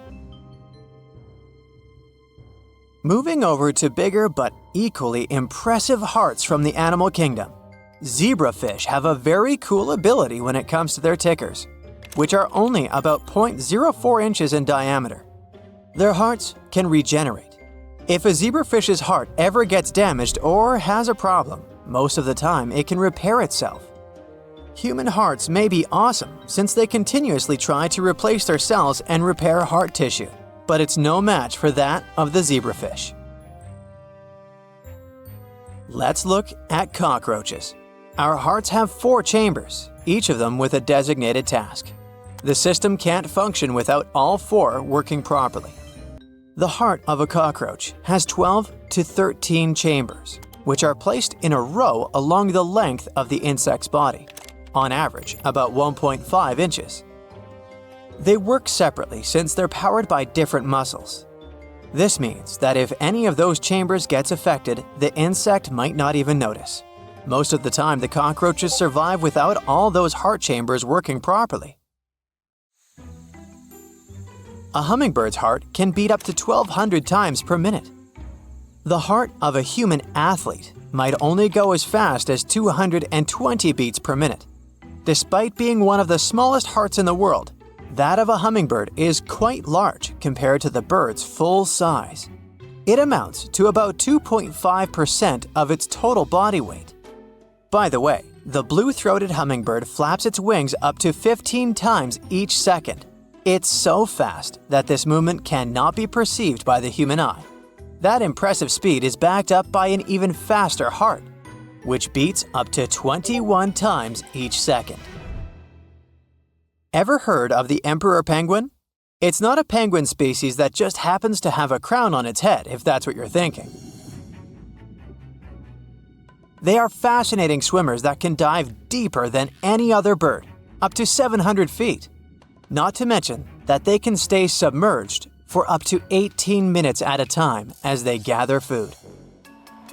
Their hearts are equally as spectacular, weighing somewhere around 5 ounces. Their hearts are very slow. When in the water, an emperor penguin can reduce its heart rate to about 15 beats per minute. It shuts down the blood supply to all but the most vital organs. It also dials down oxygen consumption, allowing the animal to use only what's necessary for deep water hunting. Heart size tends to be pretty proportional throughout the animal kingdom. Most of these organs weigh somewhere around 0.6% of an animal's body mass. Dogs and wolves have bigger hearts by comparison, about 0.8% of the animal's total weight. An average dog's heart weighs about 20 ounces. If a human heart suddenly got filled with fat, it would become a problem pretty fast. But that's very different for a python though. If that happens to this reptile, it's actually a sign that things are going great. Pythons tend to have really big meals. After each of such meals, their hearts get larger by about 40%. And since a python can weigh as much as 250 pounds, that's a lot. Most of these increases is caused by the snake's heart swelling up because of fatty acids absorbed from the meal. These reptiles adapted to do so to speed up their digestion, even though it still takes them days to process one single meal. Their blood gets so full of fatty acids, it even changes its color and consistency. In some cases, it may even turn opaque, looking more like milk than anything else. Finishing our chart on the other side of the spectrum, the largest heart in the animal kingdom belongs to the blue whale. And for a good reason, since they're some of the largest animals ever. This giant heart is about as big as a bathtub and weighs more than the average gorilla. Regardless of their size, animal hearts are amazing. Us humans and most animals just have one heart, but this rule doesn't apply to all creatures. Take octopuses or squids, which have 3 hearts. This is how their system works. 2 of their hearts help to pump blood to the gills, so they have enough oxygen in their bodies. The 3rd heart pumps blood around the body. Some animals don't have hearts altogether. It doesn't necessarily make them mean though. Jellyfish, starfish, or corals lead pretty good lives even without hearts. Take starfish for example. They don't even have blood. That's probably the reason why they don't need a heart either. No list is complete without some amazing facts about the human heart. You don't need to Google it or look for an anatomy book to know how big your heart is. Just squeeze your fingers and make a fist. That's about as large as the heart gets in adults. This amazing organ is responsible for keeping everything active in our bodies. It can beat about 115,000 times every day. Ever watched a cartoon in which the main character's heart just starts pumping out of its chest? Most of the time, we're tricked into thinking that the sound our heart makes is produced when this organ touches the tissue surrounding it when beating. Turns out that this sound is actually made by the opening and closing of the heart valves. They're like small doors inside our hearts that ensure that blood flows correctly from one side of the heart to the other. For our bodies to work, blood needs to move at the right time and in the right direction. Our lungs are not twins, they're siblings, and our heart is the reason. Our right lung is bigger and tends to weigh more, and our heart is to blame. Our ticker tilts to the left a bit. This creates a small indentation in our left lung, which is called the cardiac impression. The right lung may be bigger, but it's a bit shorter since it needs to make room for the liver. Speaking of positioning, our heart is really not as far on the left as we might think. It's actually pretty centered with just a slight tilt to the left. People born with dextrocardia, though, have their hearts positioned on the right side of their chest. This condition, on its own, isn't problematic, but it tends to coincide with other diseases that can have serious effects on the heart and other organs. Do you know most heart attacks happen on Mondays? The reason is still up for debate, but most scientists believe it has to do with the stress of starting a new working week or with the changes in our sleep-wake cycle. You tend to sleep more at the weekend, and waking up earlier on Monday may be detrimental to your heart. Your heart started beating about 4 weeks after you were conceived, and it won't stop until you pass away. Sure, it may get weaker as you grow older, but the heart doesn't get tired. It's a really hard job if you think about it. Try this experiment to test it out. Squeeze a tennis ball in your hand. Your beating heart is about the same force, 100,000 times a day. I bet you'll lose count before finishing. In some cases, the energy our hearts need to carry on pumping is unstable. That's why pacemakers were invented. They act like small generators placed inside the human body. They help with stabilizing abnormal heart rhythms. The first ever device of this kind was put into a woman's body back in 1958. Her name was Arna Larson, and when she passed away at 86, it was because of other issues. It had nothing to do with her heart.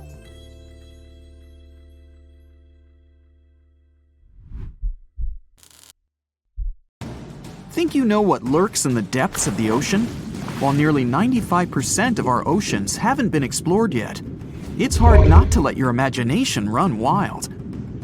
But thanks to brave explorers, deep-sea cameras, and awesome archaeologists, we do know about some pretty incredible sea creatures living in our waters today, and millions of years ago. From the 9-foot spider crab to the 60-foot prehistoric Megalodon, these sea dwellers come in all shapes and sizes. But let's focus on sea creatures famous for their huge size. Can you guess which living species of whale is the largest? Well, it's not the orca, but that's a good guess. The orca is a toothed whale that can grow to anywhere from 23 feet to 32 feet, which is slightly smaller than a school bus. How about the narwhal? Nope, they're not the biggest either. These unicorns of the sea live mainly in Arctic waters and only grow 13 feet to 20 feet in length, and that's including their 9-foot tusk. Tired of guessing? Okay, I give in. The largest whale that still exists today is the blue whale. At a jaw-dropping 82 feet to 105 feet, the blue whale is not only the biggest whale we know of, but is currently the largest animal to have ever lived on Earth. Seriously. These animals are bigger than a T-Rex, and even the prehistoric Megalodon. If you were to put a blue whale next to a school bus, it would look like it could swallow it. Think about that. According to National Geographic, a blue whale's tongue can weigh the same as an elephant. And their hearts can weigh as much as a car. That doesn't even sound possible. It's no wonder these giants need to eat about 4 tons of krill every day. While there aren't too many animals living today that can compete with the blue whale's epic proportions, there is an entirely different species that is a good contender, and it's not quite what you would expect. It's a jellyfish. No, I'm not talking about the little jellyfish that wash up on the shore and ruin a perfectly good day at the beach. I'm referring to the lion's mane jellyfish, the biggest jellyfish around. This invertebrate can grow up to 120 feet long. They also come in different gorgeous colors like red, purple, or even shades of orange. As if their length wasn't impressive, the lion's mane jellyfish boast a whopping 8 sets of 70 to 150 tentacles. That means they can have up to 1,200 in total.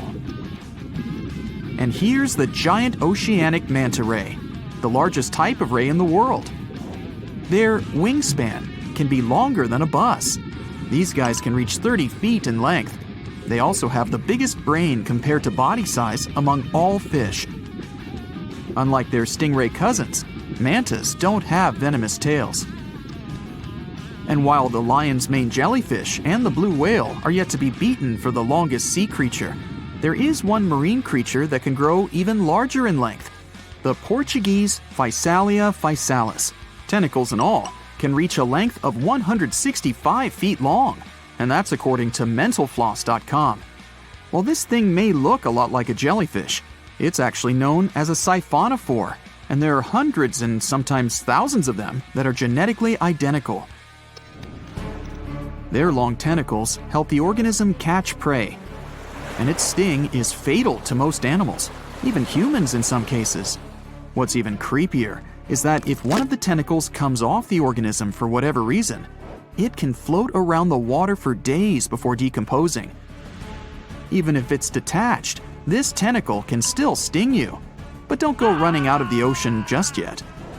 Your chances of being hurt by a Portuguese Phacelia phasalis sting are pretty slim. However, if you do get stung, the side effects aren't pretty, with welts, stomach cramps, an elevated heart rate, and an upset stomach. While you don't want to go anywhere near these long creatures, they sure are pretty to look at. Check out all those colors. The Shastasaurus is the biggest marine reptile that has ever existed. These predators lived during the late Triassic period, about 210 million years ago. These amazing giants could reach lengths of up to 69 feet and weighed more than 75 tons. This made the Shastasaurus as heavy as a blue whale. And if you could stand this creature up vertically, it'd be as tall as a 7-story building. Despite appearances, the Shastasaurus was actually pretty slim for its size. Its ribcage was only 6 feet across. You'd think that this big guy was chowing down on other dinosaurs, but that's not the case at all. This reptile survived on a diet that consisted of small fish and cephalopods, like octopuses and squids. The Albertonectes is a bright representative of the plesiosaur family, meaning that this marine reptile had a small head on an incredibly long neck and large flipper-like limbs that helped it move through the water. These creatures occupied the seas around North America 76 to 70 million years ago. The length of this sea monster could reach 38 feet, with its neck taking up 23 feet of that length. Its neck was a true record breaker. It had a whopping 76 bones in it. No other animal known to humankind has had so many vertebrae in its neck. Scientists aren't sure why they needed such a lengthy neck. They might have used it to collect shellfish off the seabed, or perhaps it helped them capture their main prey, fish and squids. This aquatic reptile also had gastroliths in its stomachs. Some of them were as big as 5.5 inches in diameter. The Tylosaurus belonged to the Mosasaur family. It dominated the shallow seas of North America about 85 to 80 million years ago. This was an enormous predator, with the biggest representatives reaching 45 feet in length. It had a narrow hydrodynamic body with a blunt, powerful head that the animal used to ram and stun its prey. Its body was equipped with agile flippers and a long tail decorated with a maneuverable fin. The Tylosaurus was a carnivore, and its diet included not only fish, turtles, and small sharks, but also other mosasaurs, plesiosaurs, and flightless birds. Meet Ophthalmosaurus. This prehistoric reptile thrived during the late Jurassic period and lived in oceans all over the world. Ophthalmosaurus weighed somewhere around 6,000 pounds and grew to approximately 16 feet long, according to newdinosaurs.com. That's about the same length as the beluga whale that exists today. It's too bad these guys went extinct before we had a chance to see them ourselves, as their cartoonish wide eyes and dolphin-like features are pretty darn cute. Of course, the Ophthalmosaurus evolved over time to become ophthalmologists, or eye doctors that we know today. No, that's just a lie. Just testing you. The Mosasaurus is a truly gigantic predator that dominated the seas all over the world about 66 million years ago. According to fossil evidence, some specimens could be more than 50 feet in length. This fact makes the Mosasaurus the biggest marine carnivore of its time. One of the most terrifying things about this creature was its crocodile-like head, decorated with literally hundreds of razor-sharp teeth, neatly organized in 2 rows on both jaws. The thing is that it was pretty challenging for the Mosasaurus to grab its prey in the water. That's why it had all these teeth, plus something special: pterygoid teeth anchored to the bones on the roof of its mouth. This made hunting and holding onto its prey much easier. The Styxosaurus belonged to the plesiosaur family and lived during the late Cretaceous period, around 85 to 70 million years ago. Upon first glance at this dinosaur, you might mistake it for a sea snake, and it'd be an honest mistake. Stixosauruses were about 35 feet in length, but over 16 feet of that consisted just of their long snake-like neck. They had a comparatively small body and weighed approximately 4 tons. Their mouths were full of razor-sharp cone-shaped teeth that they used to catch fish. They didn't need to chew their prey, thanks to the 200 small stones called gastroliths in their bellies that probably aided in digestion. At the same time, some scientists believe that the Stixosaurus used these stones to sink to the ocean bottom in search of particular types of fish. Looks kind of like Nessie to me. There are plenty of fish in the sea. Some of them look totally like Nemo or Dory. Then there's the butterfly fish and fancy guppy, which is indeed really fancy. And then there's... what on earth is that? I would definitely not pay for a diving experience to see this guy. The anglerfish has the unofficial title of the ugliest animal in the world, but I wouldn't dare to break that news to it. There are more than 200 species of anglerfish currently swimming somewhere in the gloomy depths of the Atlantic and Antarctic Oceans, up to a mile below the surface. Some of them prefer different living conditions, the shallow tropical environments. Different kinds of anglerfish vary in shape and size, from the famous black sea devil to frogfish, monkfish, footballfish, goosefish, batfish, and sea toad. The larger ones can be half as long as a full-sized bed, but most are less than a foot long. Since the choice of meals where these guys live isn't that huge, they had to come up with a unique hunting strategy.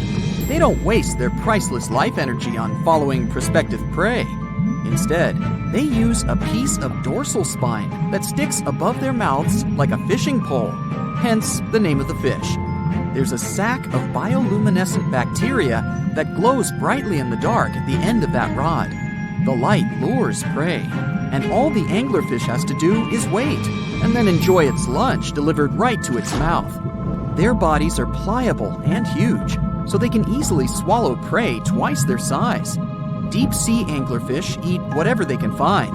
Species that live in more shallow water aren't picky either, and can eat anything from shrimp to snails and small fish. Only female anglerfish have the cool fishing rod feature though. So what about their males? Finding a soulmate deep under the sea isn't that easy. I mean, literally, there's no light down there. Plus, there are frigid temperatures and low oxygen levels. Anglerfish can't afford to go on many dates in those conditions, so they mate for life. And before you go aw about it, I have to tell you, they do it in quite a special way. Male anglerfish are much smaller than their ladies. The contrast is so striking that when researchers first got interested in their love life, they thought those males were actually the offspring, or larvae, hanging out next to their moms. Certain anglerfish male species have receptors that alert them that there's a female nearby. After they mate, the male bites into his woman and stays attached to her head, belly, near her tail, and other areas he can access. While they morph together forever, the female fish gets the male's cells, DNA, and reproductive organs, but loses her immune response cells. The male gets free permanent housing and nutrition. Given the current real estate prices, it sounds like a dream. But that accommodation is shared by up to 8 males, and they can't move out if they ever feel like it. You're unlikely to meet this deep-sea fish in real life, but if you meet an anglerfish in your favorite video game, remember that you can easily outswim it and make it kinder to you with tranquilizing arrows. Once you befriend it, the anglerfish can be your scout and help you discover new areas with its bioluminescent pods. Back in the real world, down in the twilight zone of the ocean, about 650 to 3,300 feet down, the anglerfish isn't the only creature you're lucky you'll probably never meet. Many of the locals look like they come straight out of science fiction or horror movies, but that's because they had to adapt to this dark, deep world.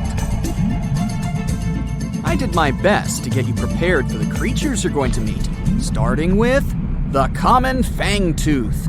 They spend most of their lives deep down, but at night, they move toward the surface to snack. These guys are more active than most other deep-sea dwellers.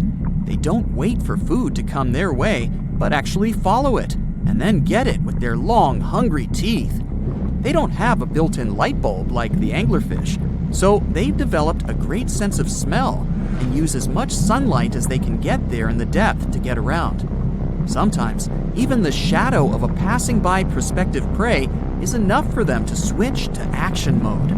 And though they don't look too charming, they're completely harmless to humans if you ever run into one of these guys.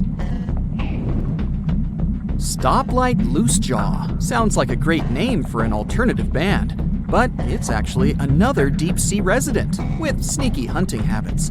It has special light-producing photophores under each eye. They emit green and red light like a stoplight, hence the name of the fish. Unlike other fish, these guys hardly ever leave the twilight and midnight zones. Their lower jaw is a quarter of the total body length, and the stoplight keeps it open all the time, hoping to get some lunch. It looks like a ferocious predator, but mostly prefers zooplankton with an occasional dessert of shrimp, krill, and fish. I'm sure you didn't expect to meet a hybrid of an eel and a bird, but here it is! The slender snipe eel has a beak, much like that of a bird, with curving tips. The beak is equipped with tiny hooked teeth that the eels use to catch the antennae of delicious shrimp. And it sure is slender, stretching up to 5 feet and weighing only a few ounces. Scientists don't know all of this guy's secrets, since it's pretty tricky to study in their natural habitat. But it looks like they only produce offspring once in a lifetime, and then pass away. Glass squids like to take it easy in life and literally go with the flow. They're filled with a solution which is lighter than water, so they don't have to make any effort to move around the deep sea looking for food and partners. These creatures are transparent, so they blend into any landscape and don't even cast a shadow while moving. Talk about a great survival tactic. If danger finds it anyway, it can transform into a lumpy ball, pushing its head and tentacles into its mantle cavity. It can also release ink into the mantle and go from transparent to black. The same ink can protect it against hungry whales and seabirds.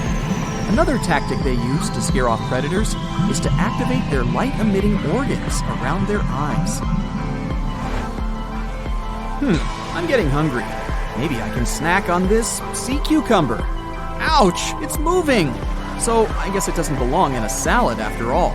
These soft-bodied fellows live in all parts of the ocean, from shallow waters to the deep underwater world. Most of them slowly move around with their tiny feet, but some crawl around by flexing their bodies.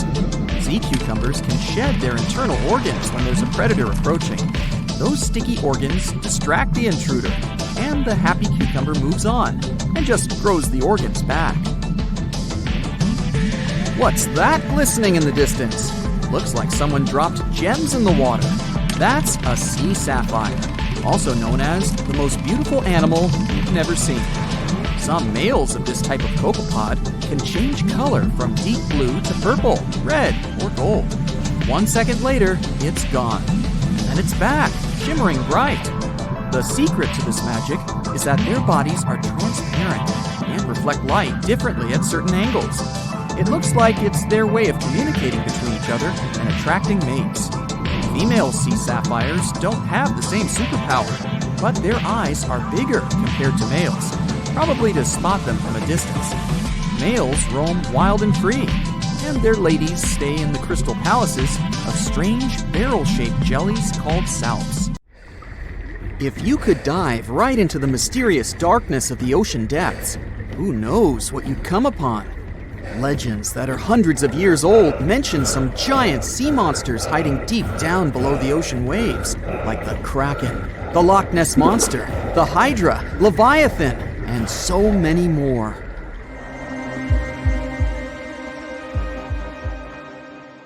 Okay, no one has ever seen such monsters, but there are still weird and unusually big sea spiders, squid, worms, and many other animals that grew way more than we'd expected. Take a look at the colossal squid from sub-Antarctic waters. It's around 14 times longer than the arrow squid that lives near New Zealand. And deep down in the Pacific Ocean, there's a sea sponge as big as a minivan. Oceans contain about 96.5% of all water on our planet. Up to 80% of all life on Earth we've discovered is under the oceanic waves. We haven't explored, mapped, or even seen more than 80% of the ocean. In fact, we've mapped Mars better than we have the ocean bottom. The pressure down there is insane, and it would make you feel like you're holding up almost 50 jumbo jets. And temperatures at such depths are extremely low. Conditions deep below the oceanic surface are harsh, so creatures that live there need to adjust. That's why many of them grew very, very big to survive. Creatures that live in cold, dark depths are so big because of a phenomenon called deep sea gigantism. The deeper you go below the oceanic surface, the less sunlight there is. That's why the temperatures drastically fall. The result of this is increased cell size and longer life of creatures. Also, these creatures don't have as much oxygen as the marine animals that live in shallower parts, and their food sources are minimal. Much of the food they get comes from shallower waters, and only a little bit trickles down to the deeper parts. And when there's not enough food, being large is an advantage. Larger creatures can move farther and faster to find something to eat. Their metabolism works slower. They don't digest the food that fast, so they can store food and conserve energy for hard times when they can't find anything to eat. They don't need to regulate their body temperature either, which also helps them save some energy, which they can then transfer to other body processes. They mature more slowly and later than those living in shallow waters. The majority of fish species that dwell in deep waters live 30 years or even more. Orange ruffy fish, on the other hand, live up to 150 years. This fella grows 24 feet in length and weighs up to 1.5 tons. But it grows to be so big for centuries. They start looking for partners when they're 150 years old, and they can also live this long because there are not so many predators at such depths. Also, there are no humans or other things that can disturb them or endanger their existence. At such depths, the environment is pretty stable, so many animals there are like living fossils because they probably haven't changed in millions of years. The first 650 feet of the ocean's depth are considered to be the open ocean. The majority of the marine life we've discovered lives there, since that's the area the sun can still reach. And then, as you continue going deeper, you reach the twilight zone. It seems like nothing lives there. But at about 820 feet, you see a small oasis of ancient life blooming.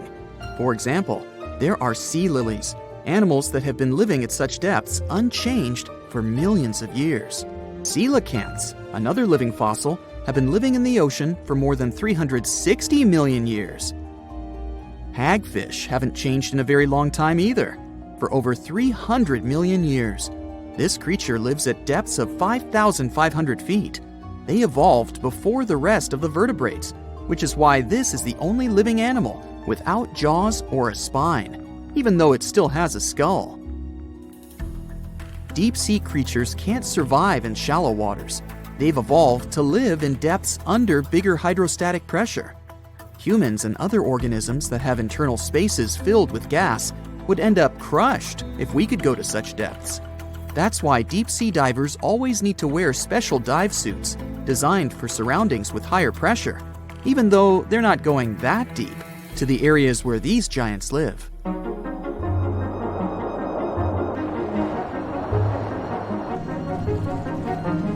But near Antarctica, you can see gigantism way closer to the surface, like giant sponges, sea slugs, sea spiders the size of a dinner plate, worms, and even some enormous single-celled organisms. They all tend to chill in shallower waters. Scientists are not sure why exactly, but they think it could have something to do with oxygen. Giant species use just a little oxygen, and the waters around Antarctica are pretty rich in it. which means there's hardly any limit to these animals growing bigger and bigger. Back to deep-sea creatures. As mentioned, they had to adjust to strong pressure, so they almost don't have any air gaps in their body at all.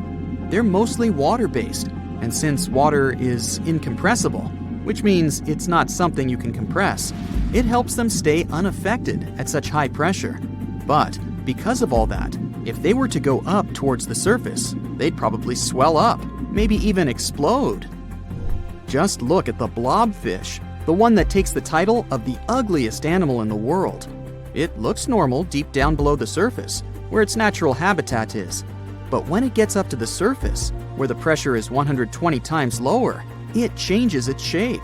The blobfish doesn't have a skeleton or muscles, so without high deep-sea pressure, it ends up being all floppy and saggy.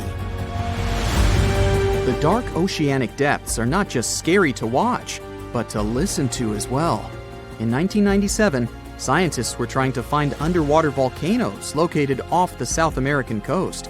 During their travels, they recorded one of the loudest noises ever registered. It was pretty weird, too. It was so loud, even sensors from more than 3,000 miles away managed to pick it up. They later called it the bloop. It took them 15 years to conclude the sound came from an ice quake. That's when seismic activity breaks frozen ground. Water at the bottom of the ocean is not always extremely cold. There are hydrothermal vents on the seafloor, and the water that comes out of them can be up to 750 degrees Fahrenheit. Powerful pressure, yep, the same one that would crush you, is something that doesn't allow the water to boil. There are hundreds of animal species that live near deep-sea hydrothermal vents. Some of them, such as tube worms, are not like anything we have seen before. These worms absorb chemicals from vent fluids. That's how they feed bacteria that live in them.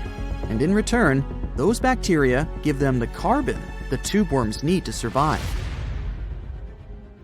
2/3 of all of the coral species scientists discovered live in dark, deep, and extremely cold parts of the ocean. Some even live in parts that are 3 miles deep. They can survive at low temperatures, such as 28 degrees Fahrenheit. Some of these cold water corals are more than 8,000 years old. They form amazing structures that can rise up to 115 feet tall. The deep is not just a mysterious world of unusual creatures. The landscape under the oceanic surface is magnificent too. The canyons hiding there make even the Grand Canyon seem small. For instance, check out the one located in the Bering Sea, the Jemchug Canyon. Its vertical relief is more than 8,500 feet deep. That's huge. The largest ocean waves are not the ones you can see from the shoreline. They occur under the surface, and they're called internal waves. They take place between two water masses that have different densities. They travel at speeds of thousands of miles per hour and can be 650 feet tall. The deeper you go, the creepier they get.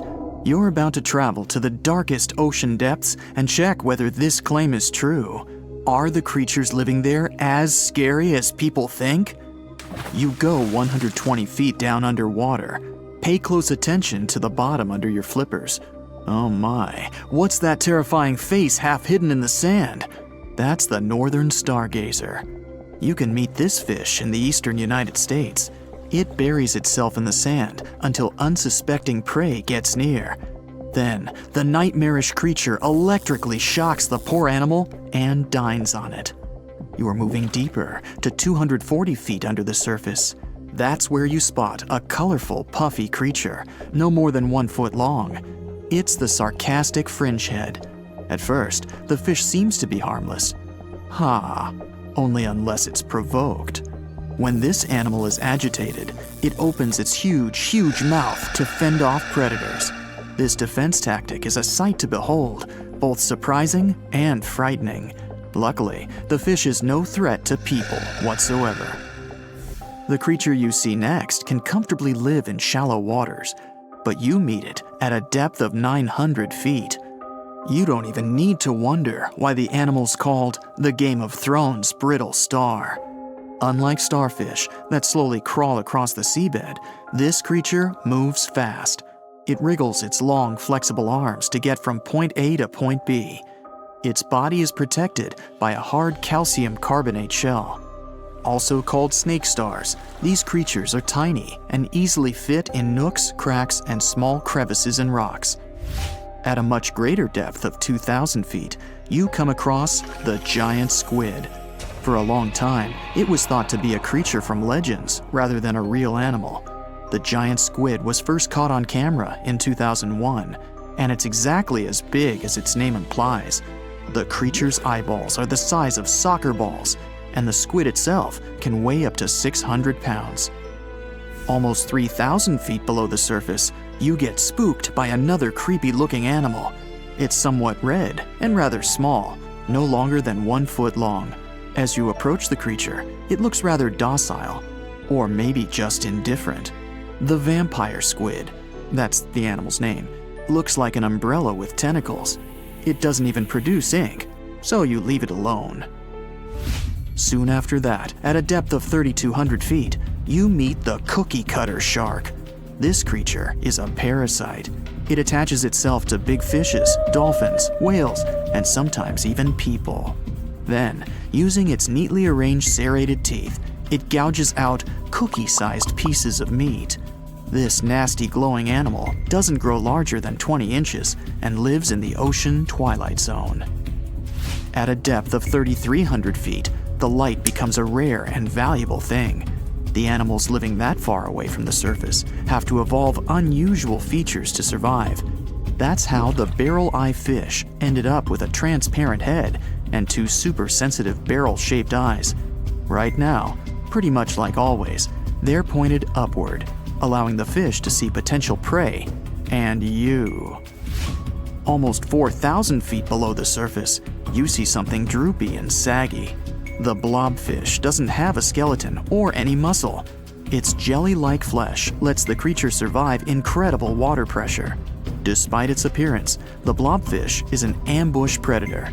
It usually lies very still on the bottom, waiting for unsuspecting prey to swim by. You go a bit deeper and spot a creature that looks particularly ghastly.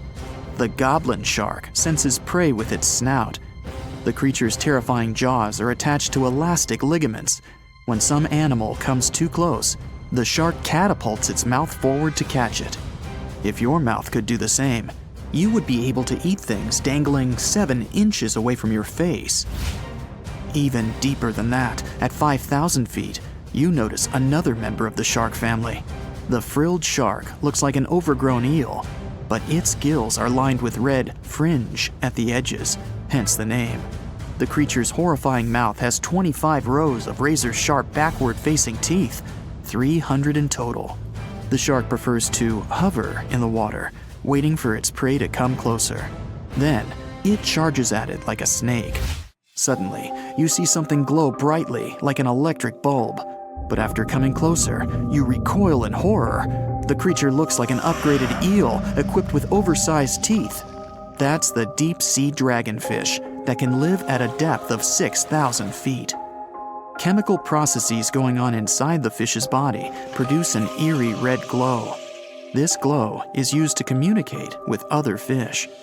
At the same depth, you meet another deep sea inhabitant. Its most prominent feature is its huge mouth. Thanks to it, the Gulper eel can swallow its prey whole. Its stomach can expand to a terrifying size when it needs to fit something large. At a depth of 6,600 feet, you come across an angry-looking creature with a fishing rod over its head. It's the deep-sea anglerfish. The animal has an unusual dorsal spine, even though it's worn only by females. It protrudes above their mouth and has a lure on its tip, some luminous flesh that baits prey. The anglerfish has such a big mouth and its body is so pliable that it can swallow animals twice its own size. You're 7,000 feet down when you see another fish that's glowing in the dark. The black dragonfish is a sly creature. It has its light-producing organs arranged along its belly. The spooky creature also has gleaming flashlights next to its eyes. They help the animal find prey and attract potential mates. At the same depth, you also spot an enormous pill bug. But unlike the critter you can find in your garden, this one is at least 20 inches long. That's the giant isopod, and it is, indeed, related to the roly-poly, as well as crabs and shrimps. These creatures may look somewhat scary, but they're harmless. They feast on other deep-sea animals only after those have passed away. At a depth of 13,000 feet, you notice the ocean floor has become a bit fluffy. That's because it's covered with zombie worms. These creatures rarely grow to be more than 2 inches long, and still, they can break down fairly large animals, so strong the acid they produce is. The worms' feathery appearance makes them look like plants, but the truth is, these creatures munch on rock-hard bones of the world's largest animals, such as whales. The grid-eye fish almost scares you out of your mind soon after that. This creature has a pair of large greenish oval plates on the top of its head and no eyes whatsoever. Experts believe that these bony membranes detect light coming from predators, saving the fish's life. You're now 3 miles down below the surface, and that's where you spot something bizarre on the bottom. It's definitely a fish, but it's standing on the ocean floor on 3 long, rigid legs. Ah, it's the tripod fish. Curious rather than scary. This creature has adapted to the almost complete darkness by giving up on its vision. It has to rely on vibration and touch to sense prey. And then, the fish uses its fins as hands to transport food directly into its mouth. You don't have time to go any deeper before you spot the faceless fish. This slightly off-putting creature has no eyes, and its mouth, smiling a Mona Lisa smile, is underneath its body. For the first time, the faceless cusk, which is the creature's official name, was seen more than a century ago. The next time it happened was only in 2017. Once you've reached a depth of 6 miles below the surface, you see deep-sea cucumbers. These bizarre creatures are much bigger than their shallow water relatives. They spend most of their time on the sea floor. But if they need to escape predators, they are able to swim away. Deep-sea cucumbers have bright purplish coloring, tiny feet, and tentacles that surround their mouths. Cute. The question is, why do these deep-sea creatures look so scary? Life is very different there, at the bottom. Tremendous water pressure, a lack of food, and constant darkness. You have to adapt to survive in such extreme conditions. Many terrifying animals live deep beyond the waves, like this vampire squid living 3,000 feet below the surface in almost complete darkness. This animal has a cloak, like a vampire's. That's why it's called the vampire squid. Deep down at the bottom, it can't use ink to defend itself. So this animal has developed an unusual tactic. It glows slightly to scare away predators. If this tactic fails, the vampire squid can turn its body inside out, revealing tiny spikes. When you translate its scientific name, Vampiroteuthis infernalis, it literally means vampire squid from the nether. Despite its terrifying looks, it's a harmless ocean animal. This previous creature was not from space, but this object definitely is. Before Elon Musk found a way to reuse rockets, NASA would simply drop old ones after launching astronauts into space, most of the time in the ocean or deserts. In 2012, Jeff Bezos launched a mission to find the Apollo 11 rocket. They found it by using sonar, but it was in terrible condition. It was sitting on the bottom of the ocean, not far from the predicted site. They were able to rescue the engine and reconstruct 2 of them. The most famous lost city is Atlantis, but sadly, we still haven't discovered it. However, Heraklion was also just a myth until one British pilot saw something that looked like a city while flying over the Mediterranean Sea. He reported it, and 60 years later, a group of divers went there. They were shocked when they found an entire city underwater. It was loaded with artifacts that could tell us a lot about the history of the place. Now it's one of the best underwater archaeological sites in the world. It's believed that the rising sea caused the whole city to go underwater. The Titanic sank in 1912. The wreck was claimed to be officially discovered 74 years later. In reality, though, a fisherman found the Titanic 8 years earlier while fishing in the Atlantic Ocean. He was pulling out his net when he spotted a head stuck in it. Luckily, it was just a doll's head. Years later, after the fisher had passed away, his son sold the doll to a doll collector. She did a lot of digging and research on every person who had a porcelain toy on the Titanic. She found the owner of the doll. Ava Hart was on the Titanic and had a doll with her. Ava survived the catastrophe by a miracle, but her toy didn't. Hart even wrote about the doll in her journal, and every detail matched the toy found by the fisherman. The tripod fish lives deep in the abyssal zone, around 20,000 feet below the surface. It's adapted to such immense depths and uses its tripod fins to stay still on the bottom. This creature doesn't have big eyes, but even if it did, these eyes would be useless in the darkness. Instead, the tripod fish uses its fins like antennas to detect any movement in the water.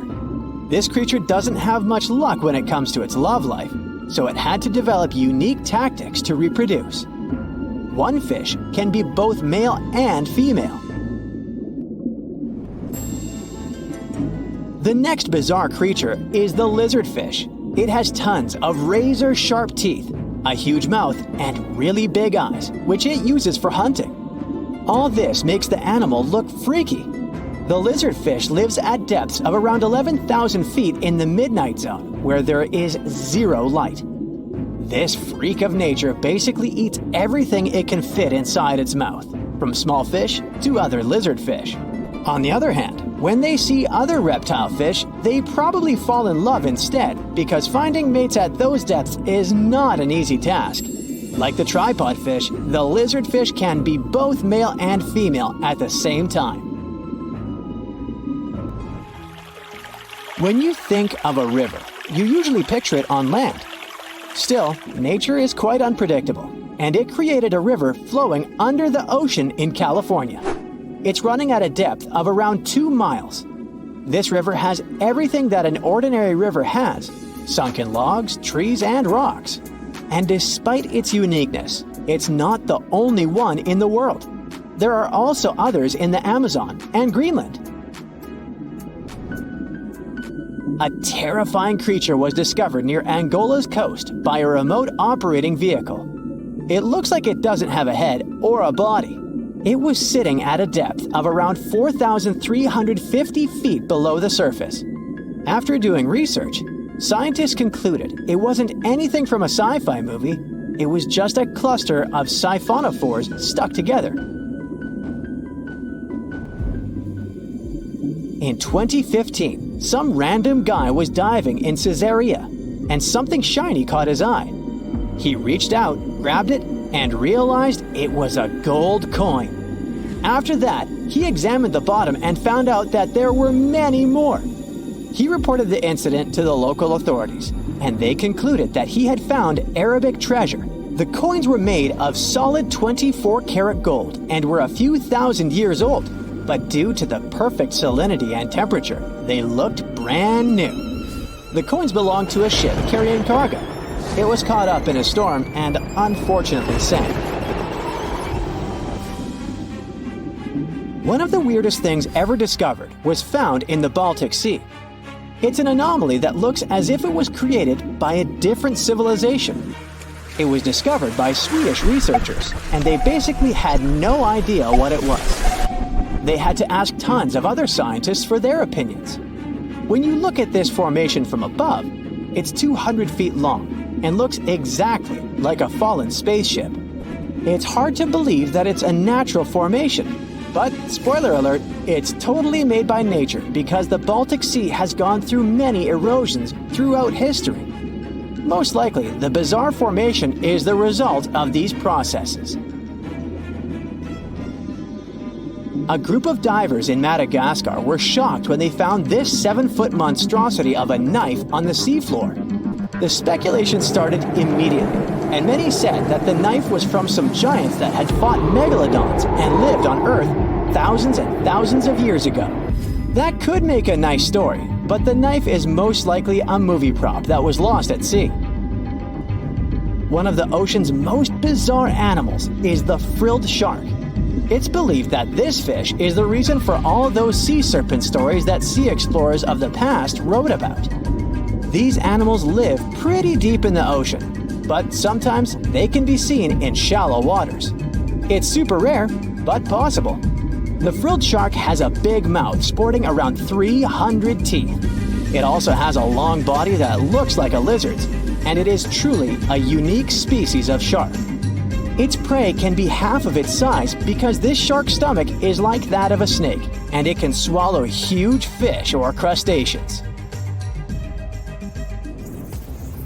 Spotting a few worms in your garden is no big deal, but after seeing a 26-foot-long one in the ocean, you will make your wetsuit a little wetter. This worm is super rare, and it's completely harmless to humans. It's actually not a giant worm. It's a cluster of zooids that are stuck together in a worm-shaped formation. They usually only eat plankton, bacteria, and other tiny things that can be found in the ocean. Probably the scariest thing in the ocean that is 100% real is the magna pinna, which can be found at crazy depths of 20,000 feet below the surface. This monster looks like an underwater Slender Man, but it's just a squid with really long tentacles that can reach a terrifying size of 8 feet. This guy has only been seen a few times, and basically, we don't know much about this creature so far. Most of the ocean is still shrouded in mystery, whether we're talking about dark corners or creatures that are hiding in the depths. But sometimes, it gives us a peek into scary things it hides in its cold, dark depths. Like when you hear on the news that there are some deep-sea creatures washed ashore after a powerful storm once again. Some just look weird, while others are real monsters that live at depths of more than 3,300 feet. The coldest and deepest parts of the ocean have created one specific phenomenon called gigantism.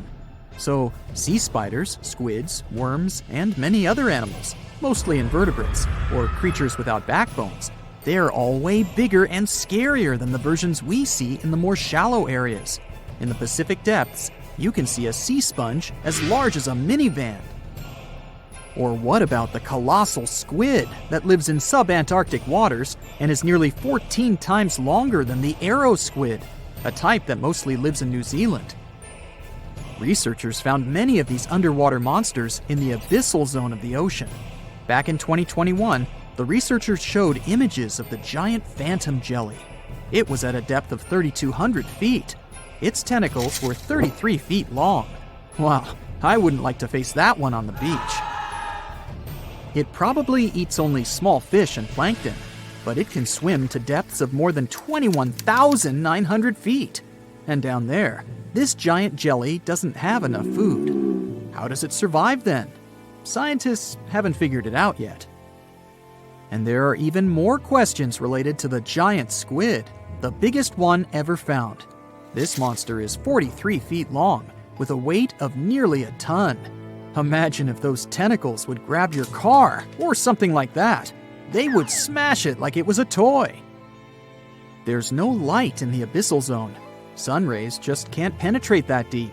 So there's no algae or underwater plants there. Local animals mostly eat snow. Marine snow is not like the regular one you build a snowman with.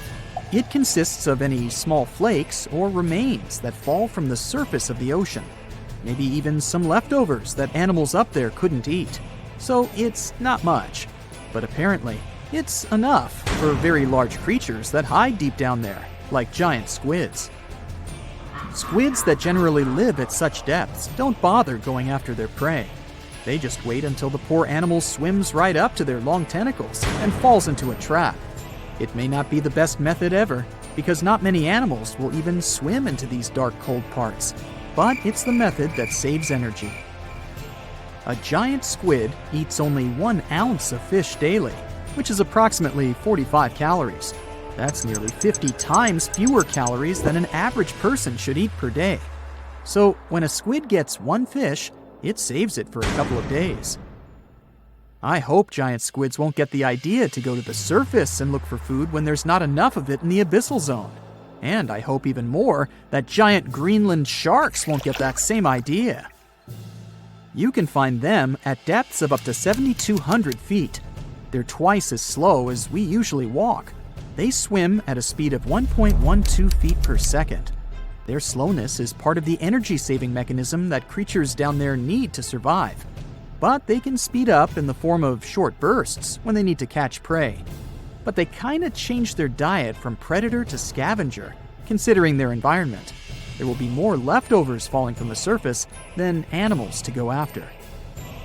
Greenland sharks grow just 0.4 inches per year, and they're mostly 20 feet long, which means they live for a very long time, sometimes up to 400 years. They also have a slow metabolism, and that's one of the main factors for their long life, too. Greenland sharks like to spend their time in cold waters. They're adapted to that, since their tissues have specific chemical compounds that prevent the forming of ice crystals all over their body. That means they have some sort of natural antifreeze. So what makes them so big? Scientists are still not sure, but some theories try to explain it. There's this thing called Kleiber's rule that says bigger animals tend to be more efficient. Just take a small fish and compare it to a whale with a mass hundreds of times bigger. The whale has a greater metabolism. It conserves energy more efficiently and loses less of it to the surroundings through heat.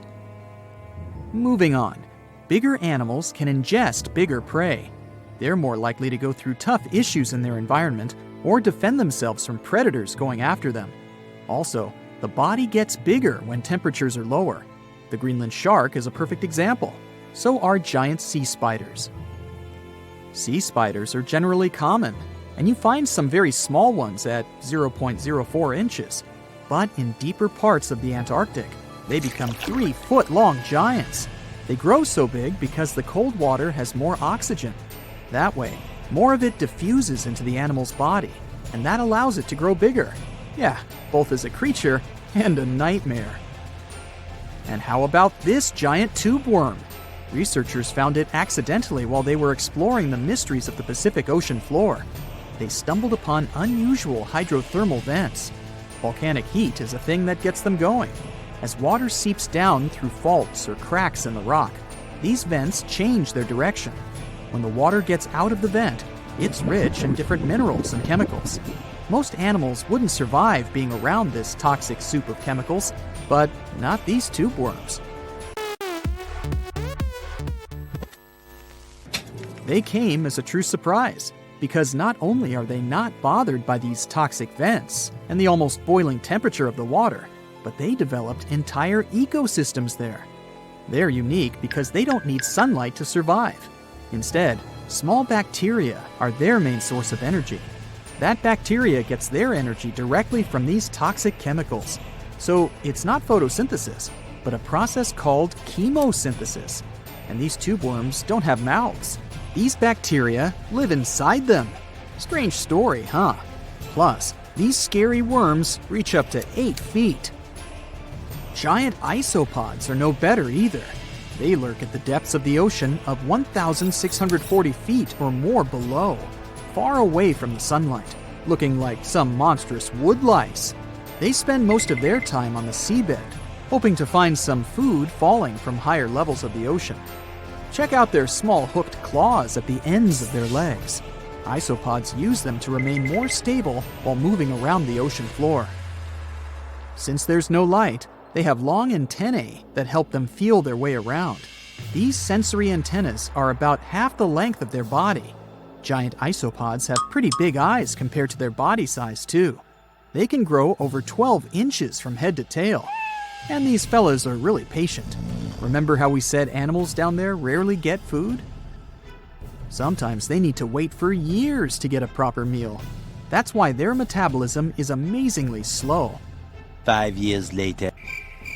They can go for 5 years without eating anything. Imagine that. I get hungry just talking about this.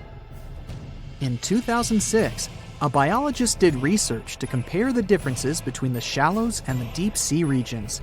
He realized the deep sea mirrors the island rule. First, isolated parts of land develop biodiversity you won't find anywhere else. Second, small-bodied life there grows much bigger when it's isolated, compared to life on large land masses. Resources are limited, but also competition and predators. And we don't know much about these deep-sea creatures. It's too expensive and too complicated to carry out such research, so we'll just wait for more raging storms to show us at least part of the monstrous world cold ocean depths hide.